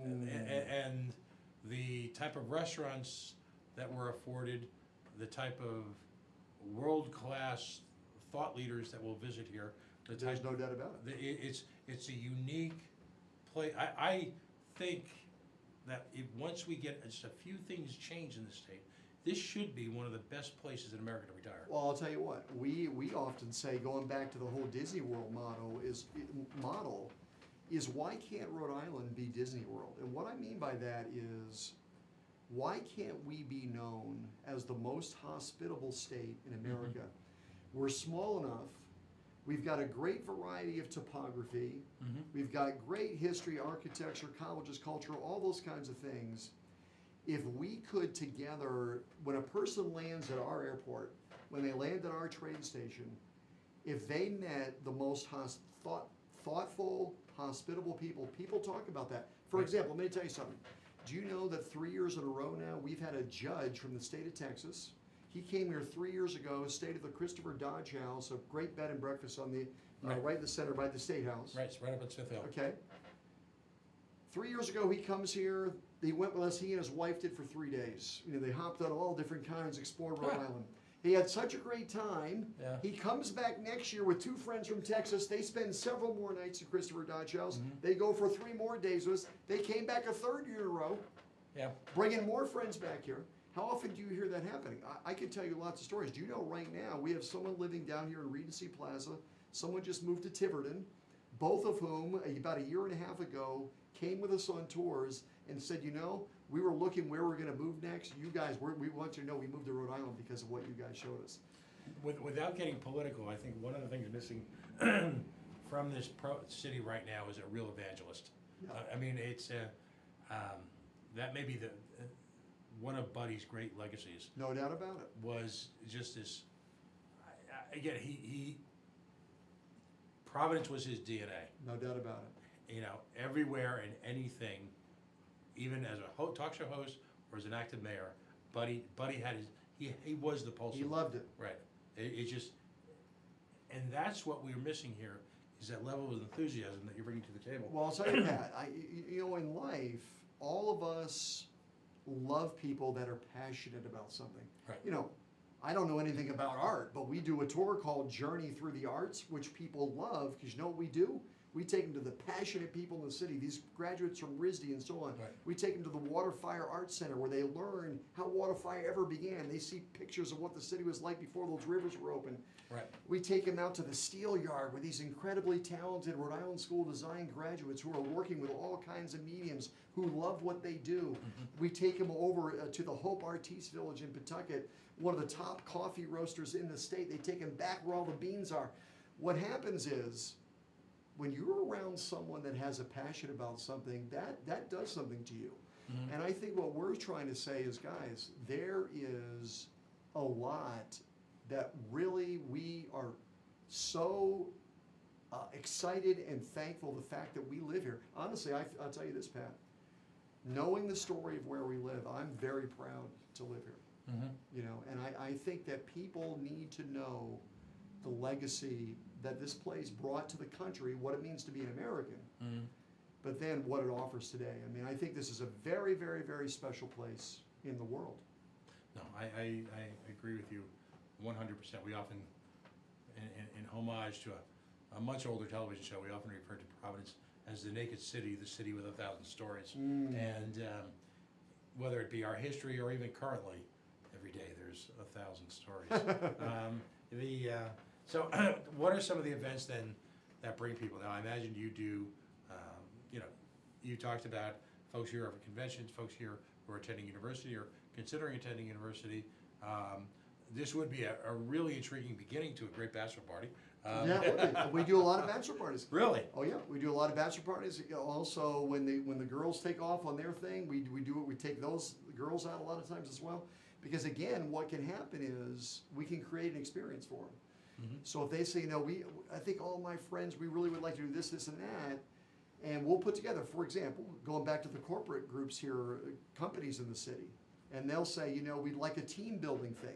So for example, last year we had a company that sells pharmaceuticals here in the city, and they had all their salespeople coming in from around the country, and they said, we want to do kind of a team building type event. So we arranged for them to meet up with a guy who teaches drumming.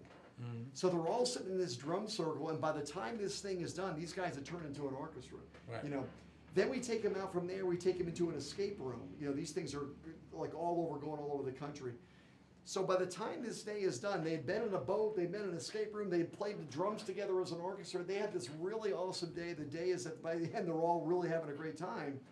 That's the kind of thing that we're saying, hey, let us do that for you. Instead of you worrying about it, you give us a call. As I say, this is our full-time job. Our job is to know all 39 towns of Rhode Island, the best things that are there. Let us take you to them. You sit back and relax. And by the way, you look awesome to your friends and your family or your company because you're the one who set it up.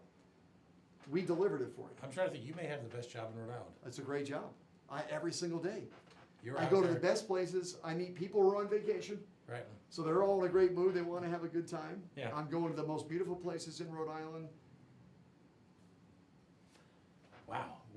Now, let's talk about northern Rhode Island. Do you have much into We northern? do. Oh, yeah. We do northwestern? one called America's Most Unique National Park. Okay. Because, you know, just a couple of years ago, actually, when President Obama was still president, that entire Blackstone River Valley was designated as a national park, one of the newest ones in America. So we start off on that one, and we actually begin at what at one time was the largest webbing mill in the country, today known as the Hope Artiste Village, Right. where the Rhode Island Music Hall of Fame is, okay? We start off there, and that one, we do start off at the coffee roaster, where they take it behind the Right. scenes. Then we go out from there to what is known as America's Sistine Chapel. The largest collection of fresco paintings in North America are in Woonsocket, Rhode Island. I had no idea. I know. Most people don't. So that's what I'm saying. Our full-time job is to, okay, so we take them there. They walk. You got me on that one. They walk in the doors, and you have never seen anything like this anywhere in the country. The ceiling is covered, a giant, spectacular occasion, okay? So we go there. Then we leave there and we go to this really cool, famous Rhode Island landmark in North Smithfield, Rhode Island, called the Beef Barn. I was about to say the beef barn. So we go to the Beef Barn, they have Right. all these great roast beef sandwiches, Yeah. whatever they want to do there, okay? When we leave there, now by the way, keep in mind, the whole way as we're moving along, the tour guide on board is saying, guys, did you know that this took place in this town? Did you know why this is called that? Did you know where this town got its name? So the whole way along, you're learning these really cool things. You're getting out of the bus, you're tasting things, you're seeing things, you're taking pictures. All right, let's go to the next place together, okay? Yep. We leave the Beef Barn, we always stop for a little dessert treat at Wright's Dairy Farm out there. And then we make our way right into the beautiful, the great road of Lincoln. And we end up on that tour at the house that Love built. Right. And this is really an awesome story where the curators there tell the story of this man who built this beautiful home on Great Road back in the 1800s for a woman he'd fallen in love with. They got engaged. When she saw the house, she did not like it and actually called off the engagement. And this guy died a bachelor. But it's quite a story there on a beautiful road out in Great Road. Right. So in those towns, you're going to be going exploring Pawtucket, Woonsocket, Smithfield, Lincoln, and learning the stories, the unique stories of all these places as you go along. Right. What was it, Charles Corral? Sort of a Charles Corral kind of That's right. view of. We're going on the road again. On the road again. That's outstanding. And then, what do you think is the quirkiest tour that you do? Boy, that is tough. I don't know if we do quirky. We just do excellent. That's what we do. You know, we offer boat tours, dinner tours, day trips. And a lot of this is, in a sense, when I say on demand, you can't just, you've got these packages set up, That's which right. are ready to roll. They're ready to roll. And, you know, at If somewhat the of a date's moment- available, somewhat of a moment's notice. that's right. You say, listen, you know, I got a group coming in, and this is what we like to do. Now, again, as long as that date's available. But then we have some that are purely history. For example, we do one called, we had a guy, how about this? A guy it's coming to town this week, tomorrow. He Yeah. might be here today. Coming in from Ohio. This guy is a newspaper writer out there, has a relative graduating from Brown. And he's a descendant of Nathaniel Greene, you know, George Washington's right-hand man. Right. So he contacts us beginning of last week and says, Lan, I really would like to have my family learn, because we're gonna be in Rhode Island, I'd like to really learn the story of Nathaniel Greene. Well, bottom line is, we put together this whole thing for him, but because of what's happening at the university, it's not gonna work out. He said to me, you know, Ted, someone really needs to put something together that brings this story to the forefront. I said, his name is John. I said, John, we have a special outing. You know what it's called? Rhode Island and the American Revolution.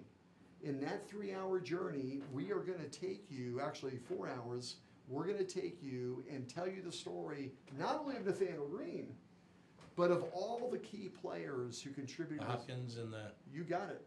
We're gonna go inside houses, we're gonna go down along the cove. You know, you're gonna walk away from that tour and you will know what Rhode Island contributed to the American Revolution. We think schools ought to do this, Yeah. you know, because again, we've had, by the way, a lot of times people tell us that even in the high school today, a lot of kids are not really learning American history or Civics, or yeah. So what's great about this is it brings to life, you know, one of the signs of immaturity is that you think life began when you were born. Yeah. You know, and I think what happens when you come to experience some of these things, Rhode Island, the American Revolution, or we do one called Roger Williams, America's First Hero, and really tell you really what you need to know, the highlights. And again, one of these we're concerned about, we're not gonna go into boring minutia. We're gonna bring you the significant things. So yeah, we've put together those kind of trips, if you really are into that. If you really wanna have an awesome time in a boat, we've got you covered. If you wanna do something with food, we got you covered. If you wanna get a more scenic presentation, you know, for example, in the fall, we do one called Autumn in New England. Autumn in New England starts out the western side of the state. You know, most Rhode Islanders are not aware that 59% of the entire land area of Rhode Island is forest. Okay? It's on the west side of the state. We start off there. We started at the most picturesque farm in Rhode Island. I know, because I've been it. We take a wagon ride through the forest and the woodland up inside there. It's just fantastic, okay? We take off from there and we go out to the only covered bridge still standing on a public road in Rhode Island, out in Foster, Rhode Island. All the leaves have changed color. We're telling you about the significant people that lived out there. We stop at this great little farm stand for lunch, right in the middle of nowhere. We leave from there, we take everyone out to the tallest point in Rhode Island. Everyone can say they climbed Rhode Island's tallest peak. There's a great story about that spot. And then we take everyone to the oldest country store in Rhode Island, out in Chepachet. And we end up at this fantastic little family farm in Chepachet where they harvest the maple sap right out of the trees. They make maple syrup right there. And they do a whole taste test with everybody and they serve dessert. Just a really fun day. So that part goes out to kind of the northwest, you know? So how many different tours do you have on file, ready to go? 28. Wow. And right now, we're getting ready to add 3 more. It's actually 1 more because what we're starting to do, 4 more total, so we'll have 32. For the first time ever, you know, the first 5 years, we've focused all on every region of Rhode Island. You want to go there? We got something for you. If you want to go enjoy Little Compton and Tiverton, we have something called Come Away to the Quiet Coast. We'll give you the best presentation of that area. Okay, but now we're starting to branch out a little bit in New England. So we just added one called Best of Boston, and we have one called Plymouth Plantation and Cranberry Harvest. As part of that day, one of the largest owners of cranberry bogs in all of New England, he's on the board of Ocean Spray. We go out there as part of this tour, right out to the cranberry bogs. They're out there doing a whole demonstration, really cool day. And then we're working on one next month that's going to explore the Connecticut River Valley, just so people, we have right now 30 things all over the state of Rhode Island you could do. Right.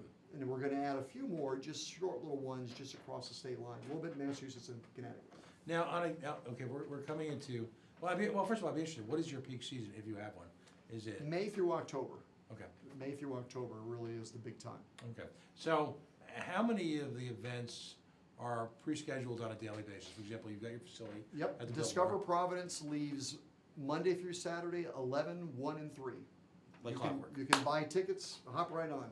Right. It goes 90 minutes, give you a great presentation. You will learn more about this city in that 90 minutes and discover things you didn't know that were right there. So that leaves 11, 1, 3, Monday through Saturday. Tuesday, Now, can you buy tickets on the web? Can you if you can buy all your tickets at experienceri.com. Right, so you can pre-schedule, so That's you right. can lock in, so if you know you're making a trip here, That's right, you can just lock right in without any. That's right. You buy them right online. Mhm. Every Tuesday, Thursday, and Saturday, we have a trip called Newport, Rhode Island Spectacular City by the Sea. Mhm. That leaves at 10 o'clock. We get back at 5. Leave from Providence. Also, we pick up the Crown Plaza. We spend a fantastic day. Again, we will do what no other tour does at Newport. We're not just gonna stay on the main, we're gonna really show you Newport, okay? Really a fun day. Lots of free time built in that day as well. So it's not like people are sitting on a bus and listening to a lecture for 7 hours. That's not what's happening. To go along for a little while, we're gonna get out, you're gonna explore. We're gonna get back on, we're gonna go explore some more. Newport, any of the full day trips, there's free time built in, so you can go off with your spouse or whoever, and maybe something that we introduce to you, now that it's free time, you wanna go spend some more time there, you can do that. That leaves every Tuesday, Thursday, Saturday, 10 a.m. On Fridays, every single Friday at 10 a.m. is a tour called Rhode Island in a Day, which goes right down the center of the state. It's gonna be lighthouses and beaches and seafood and the story of how the state began, okay? That's every Friday at 10. Every Saturday, in addition to Newport and Discover Providence, is a tour called Taste of Rhode Island. This is a progressive lunch tour I was Right. telling you about earlier. So these are the ones that leave every single day or a few days, and then in the fall, every single Friday, autumn in New England. Right. And then, and then how many vehicles do you have? 5. Wow, so you've got 5, each of them the same, it's about a 20? So they all seat 25 to 29 passengers. We can basically take up to about, at one time, 135 people.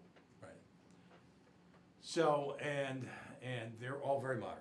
Very modern, climate control, very nice, Right. cushion, bucket seats, great sound systems. We're not talking the wheels in the bus go around. That's right. No, that makes a big deal, and believe me, Well, we for are all- concerned about everything we do. Right. And so those vehicles, we want them to be great. And by the way, we do lots and lots and lots of weddings. We have several of them tomorrow, so lots of people, and one of the things people like, this is one of my experience being a concierge and listening to the hotel GMs. Do you know that typical wedding transportation, when you reserve it, these transportation companies require you to block 6 hours. Although you might only need to be picked up at 2 and picked up again at 8, they're gonna charge you the full 6 hours. And the guy will sit there and eat your food. And That's drink. right. We don't do that. We only charge you for the hours you use it. Mhm. So if you need everyone, like for example, tomorrow we got them picked up at a certain hotel, they're gonna go out to the Aldrich Mansion. 2 o'clock, we're gonna pick everybody up, bring them there, pick up again at 9 o'clock. They got charged for those 2 hours, Right. that's all. So have you got an air traffic control center where all this is done? We're gonna need one soon, I mean, No, that's great. So you've literally got potentially hundreds of people crisscrossing the state. that's right. And that's where folks, this is the beauty of innovation, because as I like to put it, you've answered a question that no one knew they had. You've, I think the other term is disruptor. So what you've done is you've created this economic engine. You're hiring people, you've invested locally, you're bringing people in a very visceral, hands-on way to see Rhode Island up front, and these are places they're going to come back to, That's right, regardless of whether they're from in town or out of town. that's right. Wow. And despite, websites are great, and I'm a big fan of websites, and you've got a very nice one. Thank you. But we did put a YouTube video up on the Coalition Facebook page, Thank which you, will incorporate again into the replays of this show. But that's all great, but there is nothing at all like being there. No doubt about it, no doubt. And so we just say, we always count it a real privilege. We take it a very serious thing. If a person invested their day with us, their money, that is a responsibility we have. I need to be able to do for you what you could not have done yourself. Right. Okay? Or else why did you pay me to do it? Mm-hmm. I need to make it easier for you. I need to have saved you a tons of time. It's like, for example, myself. I don't like going out to a restaurant. If that guy can't do it better than I can do at home, why am I paying What's him the to point? do Yeah. it? What we're saying with Experience Rhode Island Tours, we take it very serious, our responsibility, that when we tell you we're gonna show you what's great about the Ocean State, we mean it. And that's critical because the folks are so challenged for free time and vacation time. That's right. Sometimes we put a lot of pressure on ourselves to want to have, if it's only that one day off you have, Sure. or if you have people from in town for a weekend, to make it complete magic all the time. And quite frankly, when you've got someone specializing in that and ensuring that, because the worst thing is the sense of disappointment No doubt. when you've tried to do something yourself and it either doesn't work out, the restaurant's closed, it's not what you've envisioned, and you brought your friends, your people, your family to No this. doubt about it. In an age of specialization, what you've done is really created really memories for people. And I think people, you only live one time, and in God's providence, you live here. Yeah. Why not get to know and love the place that you live? And I think people really want, especially when they bring their guests in from out of town, their family, they would love for their family to feel like, wow, you really live in a cool place. Right. And the great thing about these trips is that's what people come off saying. Yeah. Yeah. You've impacted lives because again, that time with family and friends is so short now, so challenging, so precious. Listen, my hat's off to you. I'm the oldest 57-year-old alive. and again, I think the takeaway from today is multiple fold, if you will. On a primary level, you've got an impressive product which gives people an opportunity to sample a state they live in, or perhaps if folks from outside the range who come to you, a state that they so desperately want to connect to. Sure. And really have no way of doing so. On another level, you're creating an opportunity for Rhode Island entrepreneurs to showcase their products to people, That's one of the things we love. right, that may not have happened in an intensely competitive entertainment environment. You're there sampling the very best and presenting to people this living snapshot, if you will, of everything good about the state. And in doing so, are promoting local businesses, which we desperately need to do as a state. Absolutely. These are people that no one ever would have known they were there. Right. And they're really awesome people with a great passion for the thing they do. Right, right. And then just finally, again, you're creating memories, you're creating opportunities for people to come together, whether it be, and very often I would imagine complete strangers, Yes. to enjoy an experience that quite frankly they could never pull together We themselves. know what's awesome that so many times at the end of these day trips, everyone in that bus has become friends with each other. Mhm. That's one of the great things we love. And I can't tell how many people have written us, and we're friends with so many people now around the world. Right. Because they felt they really met a friend here. Right, right. And above all, you were able to kind of ride above this city and just see this continuing evolution That's of right. what's new, what's great, and you're there to promote it. And That's through, right. through the free market, which is the best way of all. I agree. Well, again, congratulations, Ted, it's to give us the websites, how can people find you? Sure. And just give folks a snapshot to walk away with. Yep, so you want to go to experienceri.com. You'll see there all the daily tours, the group outings, the wedding transportation, everything that's offered there is, again, a brief little welcome video is there as well. We also have a Facebook page, Experience Rhode Island. You can see today, we just posted this from yesterday's trip. You can see pictures from that tour. Our Instagram page as well, Experience Rhode Island. You can follow us there. We're regularly posting pictures on both of those social media sites and telling you what's going on. And as importantly, your local Rhode Islanders That's who are, right. who are doing good by the state. And as critically, where can folks buy tickets? They can buy them at experienceri.com. Or on demand when available at your booth? They go right down to our booth downtown if you're in the city. Right next to the Biltmore Hotel, you'll see the Experience Rhode Island tour booth right there. They can walk right up there and buy tickets. Well, congratulations, and thank you so much for joining us. Thank you This so is much. Outstanding. Folks, we're talking to Ted Strickland. He is with Experience Rhode Island. You seldom come across a product or an opportunity or an experience like this where frankly, I think everyone in the state could see something, do something, learn something, and walk away, probably most importantly, with a smile. We love them too. Outstanding. Folks, we're going to take a quick break now. Joining us in a few minutes will be John Fennessy, he of the Libertarian Party of Rhode Island. We're going to discuss some topical issues, but I so much appreciate you bringing a sense of fun in here tonight. We as Rhode Islanders need to find the positive. Absolutely. All right. Folks, we are the Coalition, loud and proud, outrage porn free, civilly disobedient media, broadcasting live on the worldwide Coalition Media Network here at the Go Local Live Broadcast Center, 90 Way Boston Street, in the heart of the city we love, Providence, Rhode Island, the naked city, the city of 1,000 stories. At some point, I hope you'll bring the bus if you're driving through here at night. Bring people and they get pointed. There we go, that's right. What is that guy doing? Facebook.com/The Coalition Radio, on the mighty Twitter at Coalition_Radio, at our all apolitical billionaire baseball boys club Twitter feed, at Pawtucket is Home, and of course the mothership, where copies of this and other shows live in perpetuity in our YouTube channel from a simple link at the top of coalitionradio.us. Folks, John Fennessy is joining us in a second. Stay tuned. We'll be right back.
And we are back. We are the Coalition, loud and proud, outrage porn free, civilly disobedient media, broadcasting live on the Worldwide Coalition Network, here at the Go Local Live Broadcast Center, 90 Way Boston Street, here in the heart of the city we love, La Prave.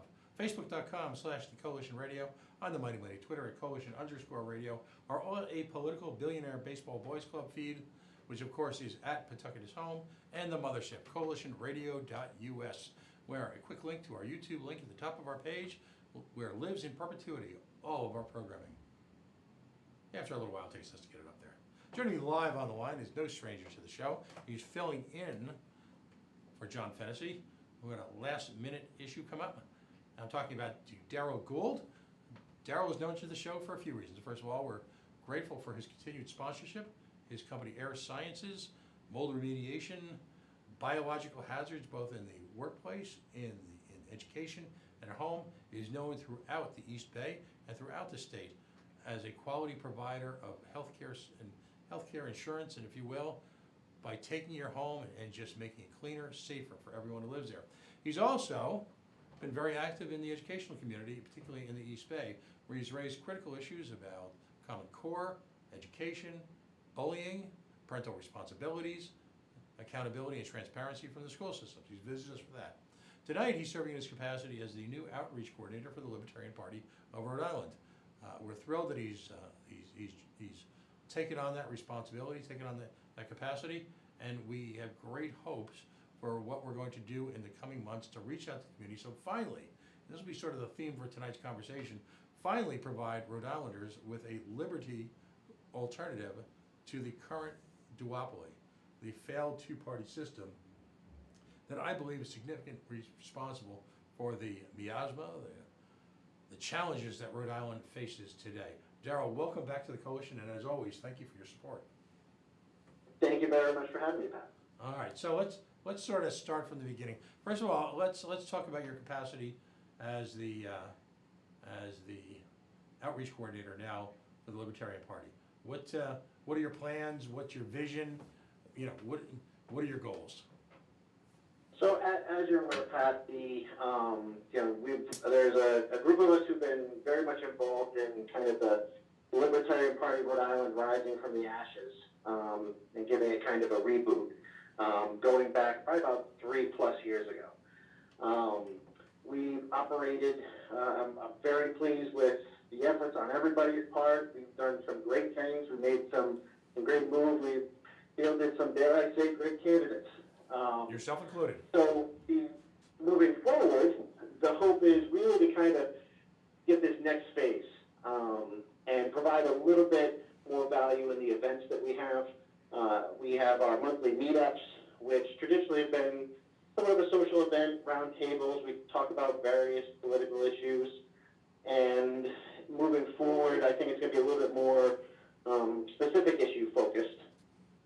So, for example, we just had one this past Monday, and the focus was really 2A.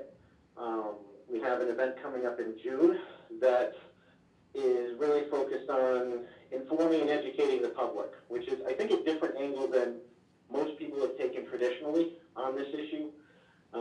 Democrats generally steer clear of firearms in any way, shape, or form due to their, illogical fear of them.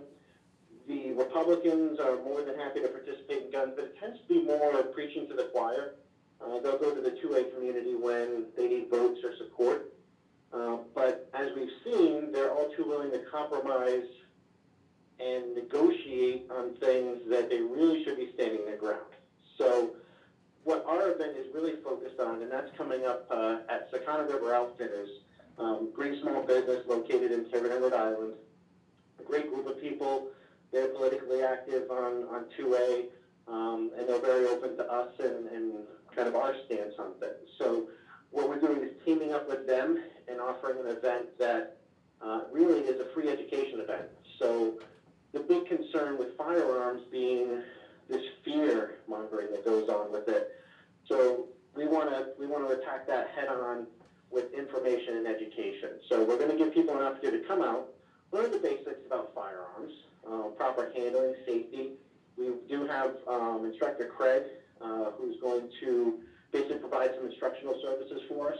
I don't want to call it a class. It's not nothing of a certification nature, but it's going to be a well put together kind of instructional event where, again, take the fear out of guns. If people want to learn the difference between them, the history of firearms, proper safety and handling. I think as a parent, one of my concerns is what happens when my kids are outside of my home, and if they do come across a firearm in someone else's home, do they know proper handling? Do they know, obviously not to touch this? This isn't a toy, and you don't point it at people. You always act like it's loaded. So there's some very simple rules that, as far as handling of firearms, that's the information we want to get out there. We'll also have the opportunity for people to, if they want to hit the range and pop off a few rounds, and they can do that too. So again, it's more about informing and educating, kind of taking the fear out. We'll have some refreshments and things along those lines, so it's going to be family friendly, but we also hope that, for, single women who may be interested in, learning more about their ability to defend themselves with a firearm, they might come out and just learn a little bit more. We have some great resources to ask questions. So that's really the next event that we're going to do as far as outreach and specifically with the 2A community. Right. And then we've got Pride. And then we also have Pride. So this is our third year returning to Pride. It's a great event. We're welcome with open arms. It's a fun event to be a part of. I go down with my kids, obviously. You've seen us there before. It's a great event to be a part of, and I think we have a great story to tell with the LGBTQ community. Marriage equality and personal rights. Those are something that have been party planks for us since the party was created back in '71. So this isn't something where we've evolved on, LGBTQ issues. This is something we've always believed, and it kind of goes hand in hand with, the libertarian philosophy. What you do is your own business, so long as it doesn't infringe upon the safety and rights of other people. Right. And what's a more glaring example of that than who you choose to marry and why? Exactly. I mean, we all agree that the government simply has no role whatsoever in determining the status of a personal relationship. It just doesn't. Government role in marriage, if you will, and I won't even use the word the M word anymore, really is to just ensure personal property rights are protected in a contractual relationship between two consenting adults. The notion that we need the imprimatur, the blessing, if you will, of some state government on two people in love in the year 2018 is just simply incompatible with our belief system, and we won't tolerate it. So we'll be marching in the Pride Parade. We invite folks to join us. We're going to, in terms of both Pride and some of our other events, we're also going to emphasize the right of folks in the LGBTQ community, their natural born right to defend themselves. And that's going to be part of our mission as well. So, we come to this ready to bring to people in Rhode Island a message of hope, a positive message of growth for all, an opportunity for all, and a positive message, if you will, of the primacy of the individual in terms of folks' lives. What do we like to say? We represent the ultimate minority, the minority of the individual, the rights of the individual. So outstanding, and we're going to, on a monthly basis, we're going to be continue to do the meetups. I think the next meetup coming up is going to be where? That's going to be down towards. That will be at Woods Tavern in West Greenwich. Right, Woods Tavern in West Greenwich. And what is it? That's which Monday of the month? That's the first Monday or the third Monday of the month is actually the meetup. Third, without fail, and we alternate right now. We were in Middletown at Tickets. We'll do the event in June down there in West Exeter, and then we go to one of our other favorite spots in Pawtucket, Murphy's Law, which is kind of a home to us, if you will, in the urban core. Now, this has been a challenging week politically, hasn't it? Well, in Rhode Island, they all are. Well, that's true. How would you characterize some of the legislation being promoted and about to be signed? I think it boils down to the two takeaways that I got from legislation that we've seen come out this past week or get passed this past week. First is it's a glaring deficiency on the part of certain representatives and senators is they are not subject matter experts.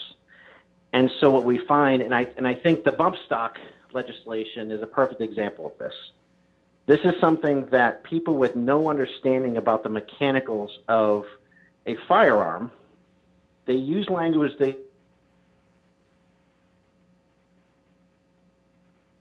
Oh, did we lose you?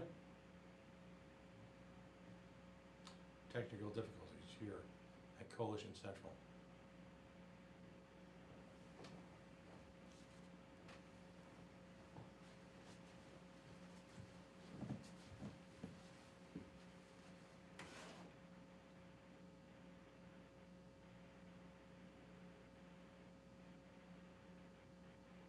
I'm still here. Oh, you're still here. Okay, you're back. You were talking about. Okay, I'm back. But we lost you at mechanical challenges. No problem. So again, the challenge being, the bump stocks really became a topic of conversation after the Las Vegas shooting because it was something that individual used, and it was what allowed him to basically spray a lot more bullets than you normally would with a firearm. The reality of a bump stock is it's literally a formal one is a piece of plastic, but that's 2018. If you want to go on YouTube, you can find people who use a piece of wood with a dowel, their belt from their pants, or even someone who, if you stand how the mechanics of that rapid fire works, you can actually do it with your hand if you're disciplined with it. So the legislation that come out to ban private property, that it's not, and again, this when you look at Rhode Island, we don't have a gun crime problem. So this is legislation that clearly is just targeted at making people feel good, but at the same time, again, because the people writing this legislation aren't subject matter experts, they don't understand that there are certain trigger assemblies that follow under this very vague language that they have. So immediately you're taking responsible, law-abiding individuals and unwittingly turning them into criminals. So that's I think one of the core issues with some of the legislation that we've seen. Secondly, and it speaks more to the red flag legislation, is it's just another step of chipping away at the Constitution. Everybody's concerned about First and Second Amendment. The due process is extraordinarily it's the bedrock of our judicial system. And for the governor to propose legislation and for the General Assembly to pass this, that now simply someone thinking that you may be a threat and calling that in, then all of a sudden you become subject to losing your property, where the language in is very vague is recovery. And that's most people in the 2A community fully understand that there have certainly been times where legal gun owners may encounter law enforcement that isn't familiar with the laws, and a firearm is confiscated, and the difficulty of getting that property back, it tends to be a net loss for them. If you have a $500 or $1,000 firearm, do you want to spend $5,000 on attorney's fees to get back your property that was wrongfully taken from you? But you're going up against the state, so that's what you're going to have to do to get it back. I think the absence of due process, the fact that somebody simply pointing a finger at you is enough to get your property taken away and your ability to defend yourself, that's where the big challenge is. It should be for anybody, not just libertarians. This is, again, we're talking about due process here. You are innocent until proven guilty. So there are mechanisms in other states and municipalities that, whether it's a firearm-related restraining order, there are a number of creative ways to approach this problem that are much more effective and don't trample the rights of the average individual. Right, and there is a growing feeling in the veterans community that a number of these people are speaking to feel that this red flag legislation is targeted at them specifically because of the bogeyman of PTSD. That somehow that these folks aren't entitled to the same level of due process or protection of their civil liberties as other folks because of, ironically, of their service to the country. It's appalling, actually. And I think, you can look at the obvious, example of how our government treats our servicemen and women is the VA, and the myriad of issues they've had for years. One of the things, and you just touched on it, Pat, one of the things that's come up more recently is because of this boogeyman with PTSD, our servicemen and women are coming back and having a really difficult time finding a job, even in markets where, employment is there to be taken. So, employers are nervous. What am I, again, because of that boogeyman fear mongering, who am I bringing in here? Is this person, if they hear, someone drop a book in the office, are they going to snap and lose it? The reality is, if we were taking care of, if you want to walk it all the way back, we shouldn't be engaging in these unauthorized regime changes and, playing Big Brother to the world. But further down the road, we're not giving our servicemen and women the tools necessary when they get back, whether that's from a healthcare standpoint, whether that's from a job training and education. I know that some people will argue, when you go into the military, you come back with greater skills than just how to shoot a gun. But the skills you gain in the military are not because the government is trying to take care of you and wants to equip you for when you come home. It's because they need you to perform that task in the field while we're engaged in these things. Right. So a lot of times people have difficulty coming back because they don't have skill sets that are necessarily applicable in the real world. And then on top of it, you have this PTSD, ghost/boogeyman, and it makes it very, very difficult. So my heart goes out to a lot of people in the service because of what they deal with coming back. It's really a tough situation to handle. Right. And I think we all agree that the ultimate way to respect our nation's military is not to endanger their lives involving themselves in needless police state actions. They are there to serve a noble purpose, which is to defend the country. Emphasis, defend. Nation building has been proven time and time again to be an abject failure, and we lose generations to it. And yet, the current duopoly seems as committed as ever. Witness Yemen. Which brings us to the question du jour, the question of the night, the question, if you will, of the ages. Is there any difference between the two political parties? Spelling at this point. That's probably the best I have. I think we see it all the time. Again, using recent legislation, recent events as an example, there was one individual, and I'll give Senator Elaine Morgan, who voted against this legislation, the red flag bill. There are three other Republicans in the Senate that punted on this and voted for it. And I just don't. It's an example of Republicans who, again, when they need votes, they're fiscal conservatives, and but when the phrase I like to say, when the band's playing and when it matters, when people are actually out on the field, it's not practice, they fail miserably. They show that there's not that much of a difference between the two. It may be their end game may be a little different, but the tactics are the same. Democrats want to tax us like crazy and spend that money on social programs. The Republicans want to tax us like crazy and spend it on the military. So it's just there are fine differences between the two, but they're just two sides of the same coin. I've always been a third party guy. It's not the easy path, but principle's an expensive word. And to do the right thing, sometimes you're gonna have to sacrifice. But I think the the message we give as libertarians is there's a viable alternative out there. I used to say I think most people are some shade of libertarian, and I've dialed that back a little bit. I think a lot of people are some shade of libertarian.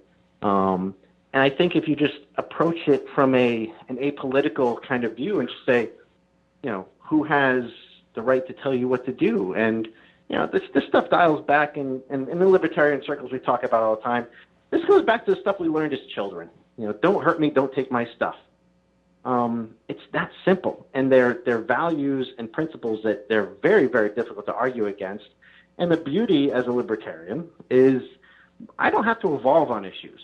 I don't have to check with leadership with the Democratic Committee and see if we've evolved on gay marriage and it's okay to support that now. Right. We apply our principle consistently. It's very easy to do. And in the end, I think you end up a place where, I don't like the word moral high ground, but that's where you end up. It's very difficult to poke holes in something that's morally correct, right, for lack of a better term. Right. We've both got a lot of friends in the Republican Party, great people. It's just that as a whole, they've brought us explosive deficits well beyond. It seems like that the mainstream of the Republican Party, and again, we've got good friends there, and some of these people work very, very hard in the cause of liberty. But overall, let's just reflect for a second. The Republican Party is, again, crazy out of control spending despite controlling all three branches of the government. It's real serious Fourth Amendment issues, serious due process issues. Recently shepherded bills called FOSTA and SESTA into place, effectively driving back into the shadows, well, to be blunt, the world's oldest profession, making it less safe and more dangerous for people who choose to engage in that, engage in what is ultimately a mutually agreed upon relationship that might be monetary as opposed to merely just sexual. It's the ultimate do as I say, not as I do approach to government. There seems to be no bounds to how they'll betray all that they allegedly stood for during the Obamanista years. And what's frustrating there is there's no philosophy. The entire argument seems to be moral relevance with regard to Hillary Clinton. The knee-jerk response is either A, Hillary did it, so why can't we? That's the implication. Or B, at least we're not as bad as Hillary. I thought they were supposed to be better. I mean, isn't the Republican Party the party of liberty anymore? Well, they claim to be, and look at healthcare. For Obama's entire administration, the Republicans sat there and railed against Obamacare, and rightfully so.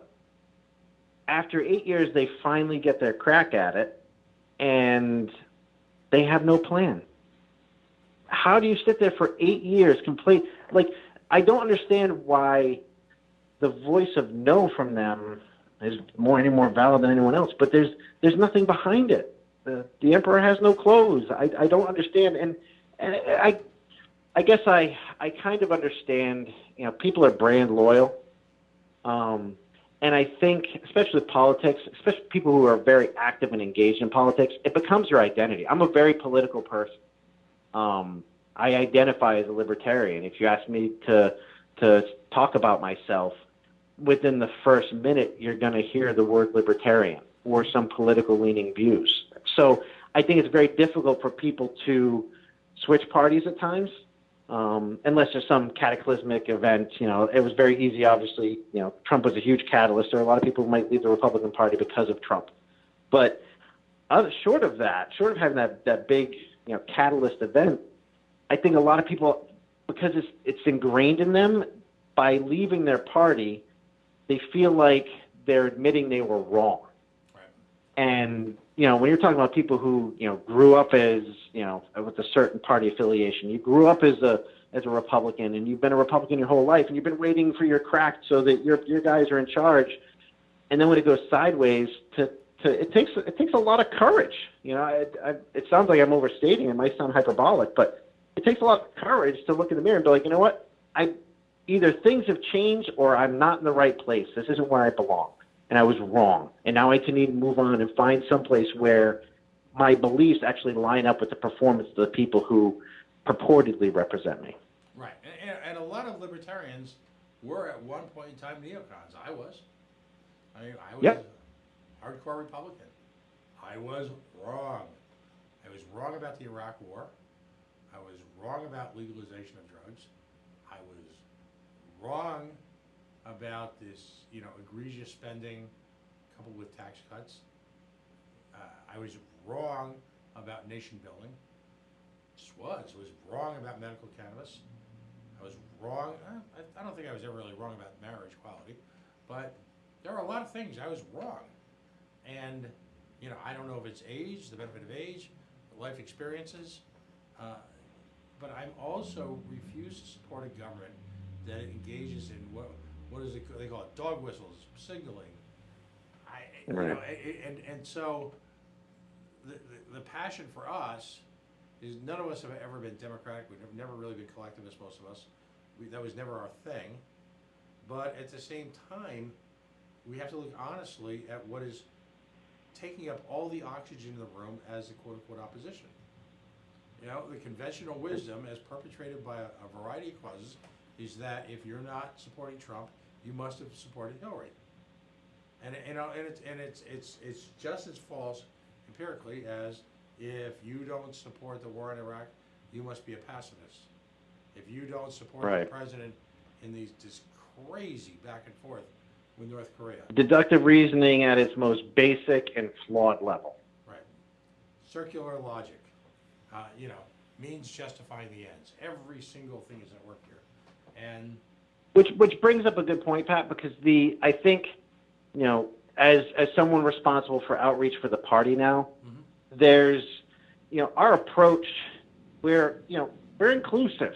We're not looking to go out there and tell everybody they're wrong, and tell them that we're right and you need to be a part of us. We're very, I think the one thing about us that I've seen as a group anyway, we're more than happy if, I'll equate it to the gun community. Anyone who's ever been to a gun range as a new, someone just learning or just being exposed, going for your first time, anytime I've seen that at a gun range, people are more than happy with, hey, try mine, hold mine, shoot mine, get a feel for it, see if you like it. right. People are very inclusive, and it's more about putting your arm around somebody and walking them down the path than it is, even the carrot and the stick. It's not for us to lead people down. It's not. It may be for us to explain things that, in a lot of misnomers and misunderstandings about who we are and what we stand for. But I see us as, and I think that's going to be a real difference maker in how people perceive us, is we are genuinely going out there with an attitude where we want to help. We spend a lot of time advocating for people at all levels, whether it's town council meetings or legislation at the State House and providing testimony, protesting against Superman, fighting against the stadium. We're really active in all these things that are not self-serving and are in the best interest of every Rhode Islander. And I think that's something that over time people certainly will understand and appreciate. And I think it's going to be the backbone as far as the growth of the party. And I'm excited about it. Absolutely, because we're very inclusive. We have a very strong core philosophy that, in keeping with our notion of desiring to be elected to the highest levels of power in this country and then leaving everyone alone, we simply seek the opportunity to explain our philosophy, explain our approach to governance, explain our approach of what we see as the ideal relationship between society and government. And in doing so, we understand that not everyone's going to come in lockstep with us, but at the same time, there is a philosophy and a set of principles that we adhere to, which ironically makes, if you will, our politics very simple. I mean, one of the more remarkable aspects of our 2016 election season was that folks' immediate reaction to us was confusion, because people asked a question and we just simply answered it.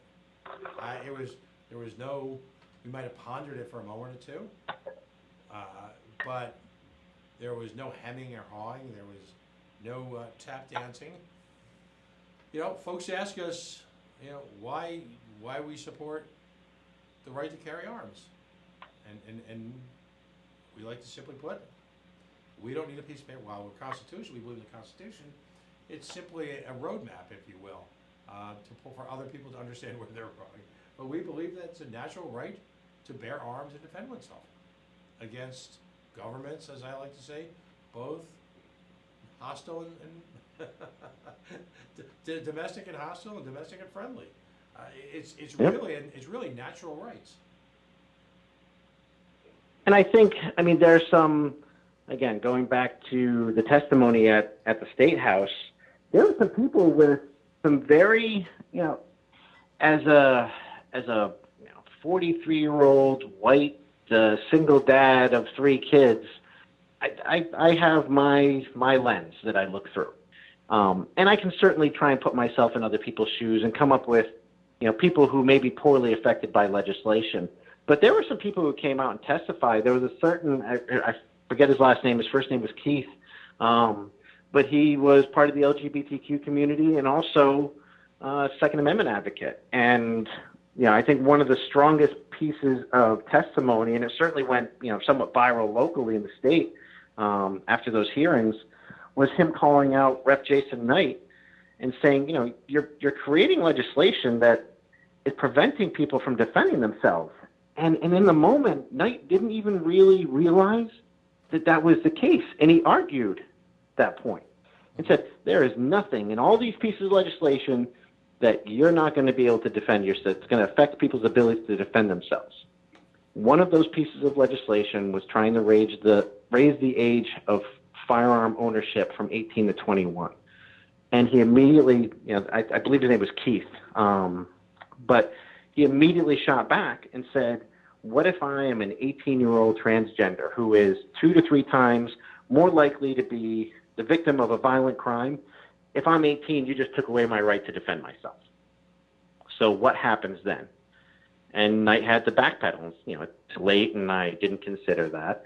But that's exactly what we're talking about. This is poorly written legislation. It's all surface level. They think it solves problems. Much like prohibition, it ends up causing more.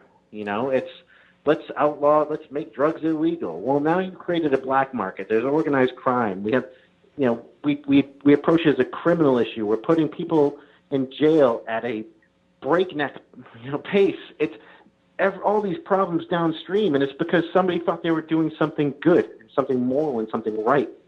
Most people are good. And for the people who aren't and break the law, there are already laws in existence that stop a lot of these things. We don't need to, you know, have these multiple layers so that you make sure you're catching every single person, because what generally happens is it ends up being a very broad net and law-abiding citizens get caught up in it. Right. And clearly, there's a lack of enforcement for the existing set of laws in place. You know, and clearly, prohibition societies fail. Well, in Rhode Island, I believe, and the stats from a couple of years back, so forgive me if it's not completely accurate, but I can't imagine it's changed that much. 64% of gun crimes in the state either get pled out or dismissed. So we're not enforcing the existing gun laws. And that's in part, in conversations with attorneys that I've had, that's in part because people came out and said, we're having zero tolerance on the gun issue. So if you had somebody who had a small amount of, well, and I know we've gone kind of decrim, but with marijuana, but if they had a small amount of marijuana in their car and they had a firearm, even if it was legally owned, all of a sudden you're looking at a mandatory 25-year sentence. You didn't shoot anybody, you didn't brandish it, you had 2 things in the car that were just a really bad combination. And so even if you never harmed the hair on anyone's head, you could be looking at 25 years in prison. So the challenge with that is judges look at this and say, this is too strict, and they're not going to enforce it because they are so strict. They're not going to, in as much as our judicial system is really flawed, there are a lot of good judges out there who recognize this punishment does not suit the crime. And so they will oftentimes go to the prosecutor and say, you need to get rid of the gun charge because I want to give him a more reasonable sentence for what he actually did, as opposed to, this technicality where we're shoehorning him into a situation that just doesn't fit. Right. Oh, on a certain level, it's so remarkably straightforward that Should be. it's we're not talking deep thought, deep logic here. It's remarkably straightforward, and yet because of agendas, identity politics, power politics, we continue to fight these same battles. And it's unfortunately the current duopoly is a major impediment for significant change. And I've always found great irony that very often it's the right of center folks who argue against identity politics. Yet, in terms of their political party affiliation, they are the ultimate purveyors of identity politics. They are so connected at the hip to this failed political organization called the Republican Party that they're incapable of seeking other answers, regardless of whether that's libertarian or not. Right. There's plenty of choices. There's plenty of opportunities for political thought to move forward. It doesn't have to be libertarian, and it certainly shouldn't be Republican or Democrat at this point. We played video on the Libertarian website just a week or two ago, and Senator Coyne, I believe is her name, was promoting legislation that would have eliminated the need for the state-sponsored, state-funded, state-enforced two-party system to publish an edict called a platform once every 2 years as to what their belief system was. They are so uninterested in the public's right to know or the public's participation in these publicly paid projects that they simply, the sense of entitlement is astonishing. They genuinely believe. And that's been a culture change we've seen in the state over the past, I think, maybe over the past 4 years. It's Rhode Island, it's politics. It's always been kind of an ugly game. But the fact that these things are all happening right out in the open now, and I think the big turning point, the big obvious example of that was the tolling program. Everyone was on the top of their roofs shouting no against this, and it gets shoved down our throats. And it's not representative government. It's government at its worst. And despite the fact that we have a overwhelming supermajority of Democrats in politics in Rhode Island, it doesn't matter anyway. The same things happen, and we need to, at some point, we will all wake up. I think it happens in pockets depending upon what's going on, but I think we're all going to wake up eventually. And we really got to. Change has to happen. I tip my cap to Bob Healy for the efforts he made when he was with us, as far as kind of pulling back the curtain, but doing so in a fashion where he was mild-mannered, but extremely intelligent, non-threatening to most. So I think he was a great person to kind of champion those efforts. And I think there are a lot of people who are obviously independents in the state, but people got to speak up and make some change, because it's getting worse. And if you just let people do it, it's like having a spoiled child, or a dog that misbehaves. If you just let them keep doing it, it just becomes in their nature, and you're not going to change it ever. And last night was a real eye-opener. The notion that the Republican Party in the state of Rhode Island, 3 out of 4 sitting senators, despite really a free vote. Right. I mean, these were not critical votes. They were not going to be the final vote. Ruggiero was not going to come back to them and say, you screwed this up for us and tipped this in the wrong direction. There's 4 of them. Stand your ground. I don't understand why you wouldn't. There's no good reason not to, other than you're pandering or you're trying to get votes or some reason that's far from honorable. Right. Gutless. Absolutely gutless. Yeah, sadly. Badly. and yet they claim to be the party of liberty, as if there's no alternative. I say get liberty or get out of the way, because there's people who desperately want change. Daryl, how can, we've got a minute or two left here. Give folks the website, how they can reach out to you. Let's go over a couple of events that are coming up. We've got more planned for the summer. It's going to be a busy, busy summer for the Libertarian Party of Rhode Island. But kind of give us, give us a landscape. Sure. So as far as reaching out to the party, the party website is LPRI, Libertarian Party of Rhode Island, .us. If someone wants to reach out to me regarding any questions about our efforts, if somebody, we're going to be starting a program going into the fall on hopefully the K through 12 as well as the college side of things, where we're doing almost like a circuit there, tour locally, where we're kind of explaining, politics, third-party politics, libertarians, and maybe certain talks on certain subject matters. So that's our goal moving forward. But if somebody wants us to come out, wants to talk to us, has questions, you can email me at outreach@lpri.us or dgould@lpri.us, and we'll get back to you fairly quickly. There's a lot of resources on the webpage. We have some great people working on that. As always, feel free to donate if you like what we're doing, and that's unfortunately money is part of this. So if you like what we're doing and support it, just know that your dollars are spent wisely. We are very good stewards of the party finances. But as far as events going forward, like we mentioned, we have the education gun firearm event on June 21st, Thursday, June 21st at Sakonnet River Outfitters in Tiverton. We will be at Pride in Providence. I believe that is the 16th? Yep. So the 16th of June.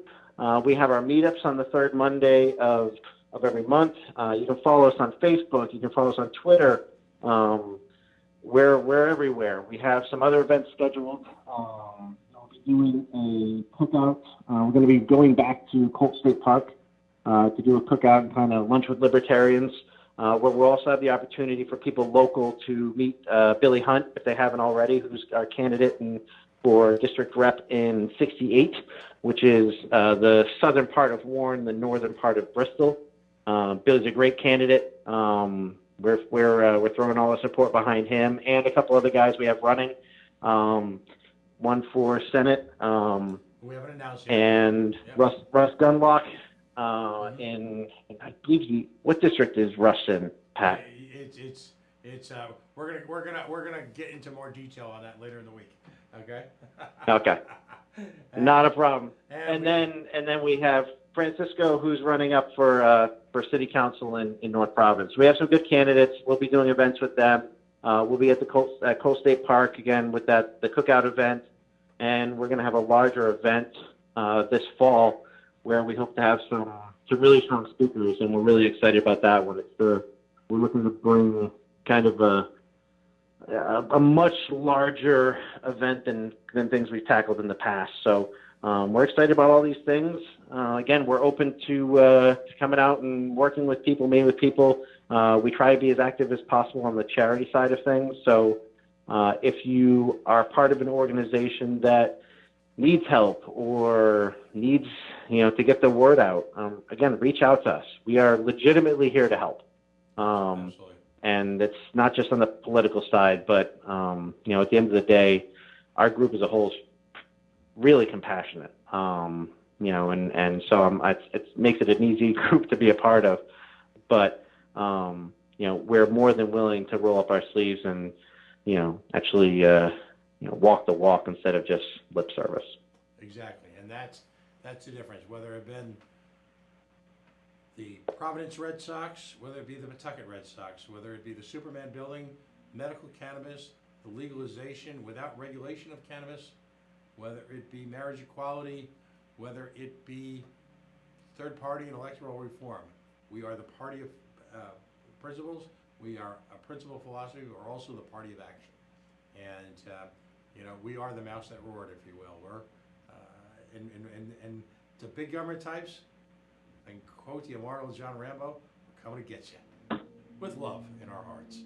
We'll show you the path. Darrell, thank you so very much for joining us tonight.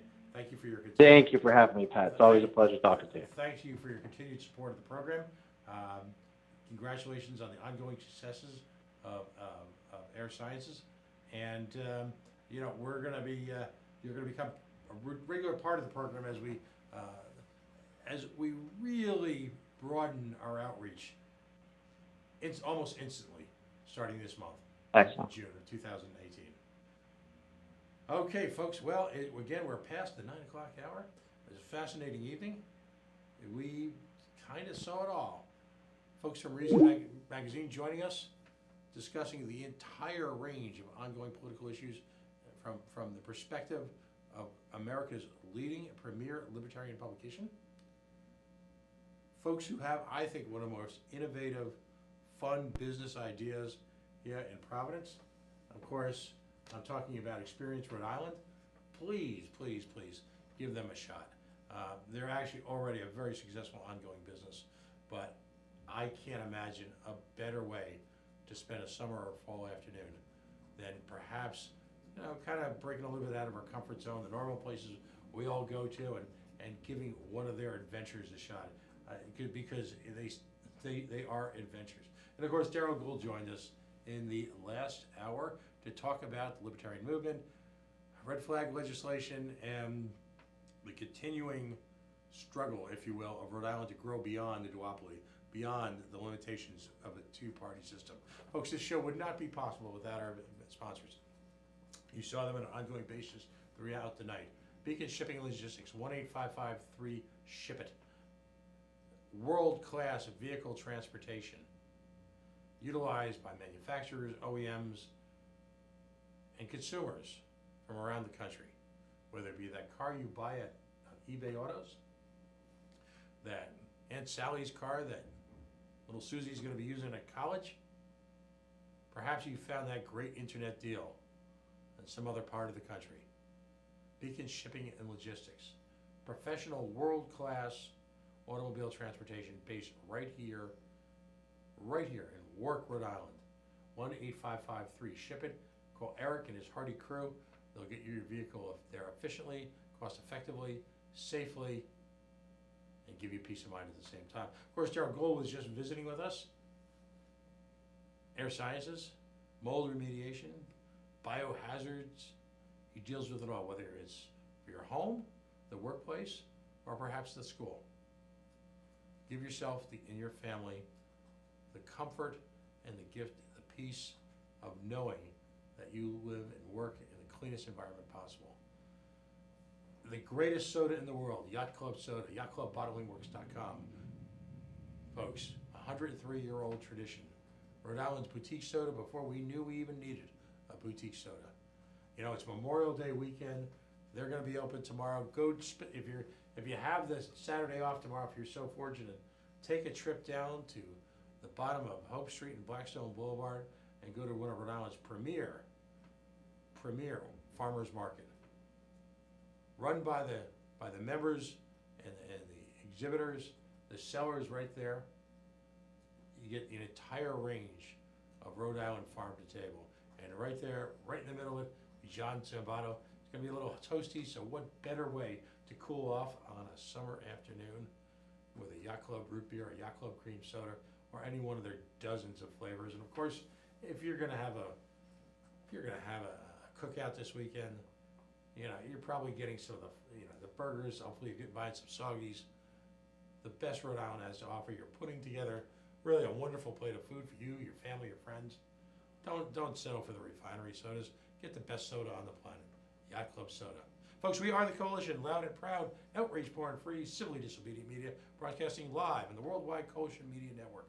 In the coming weeks, we'll be focusing again on FOSTA, SESTA, some of the challenging issues around recovery, around sex work. At the same time, we're going to be doubling down on the Billionaire Baseball's Boys Club because it looks like it's going to rear its ugly head again. Promises were made. We'll see if they'll be broken. Go to fightthestadium.com where you can find a lot of information a veritable library of information about everything to do with the economics and the philosophies underlying the public financing of sports stadium. A lot on the horizon. Most importantly, as our guests do, as we do here at the Coalition, please take it personally. We'll see you next week.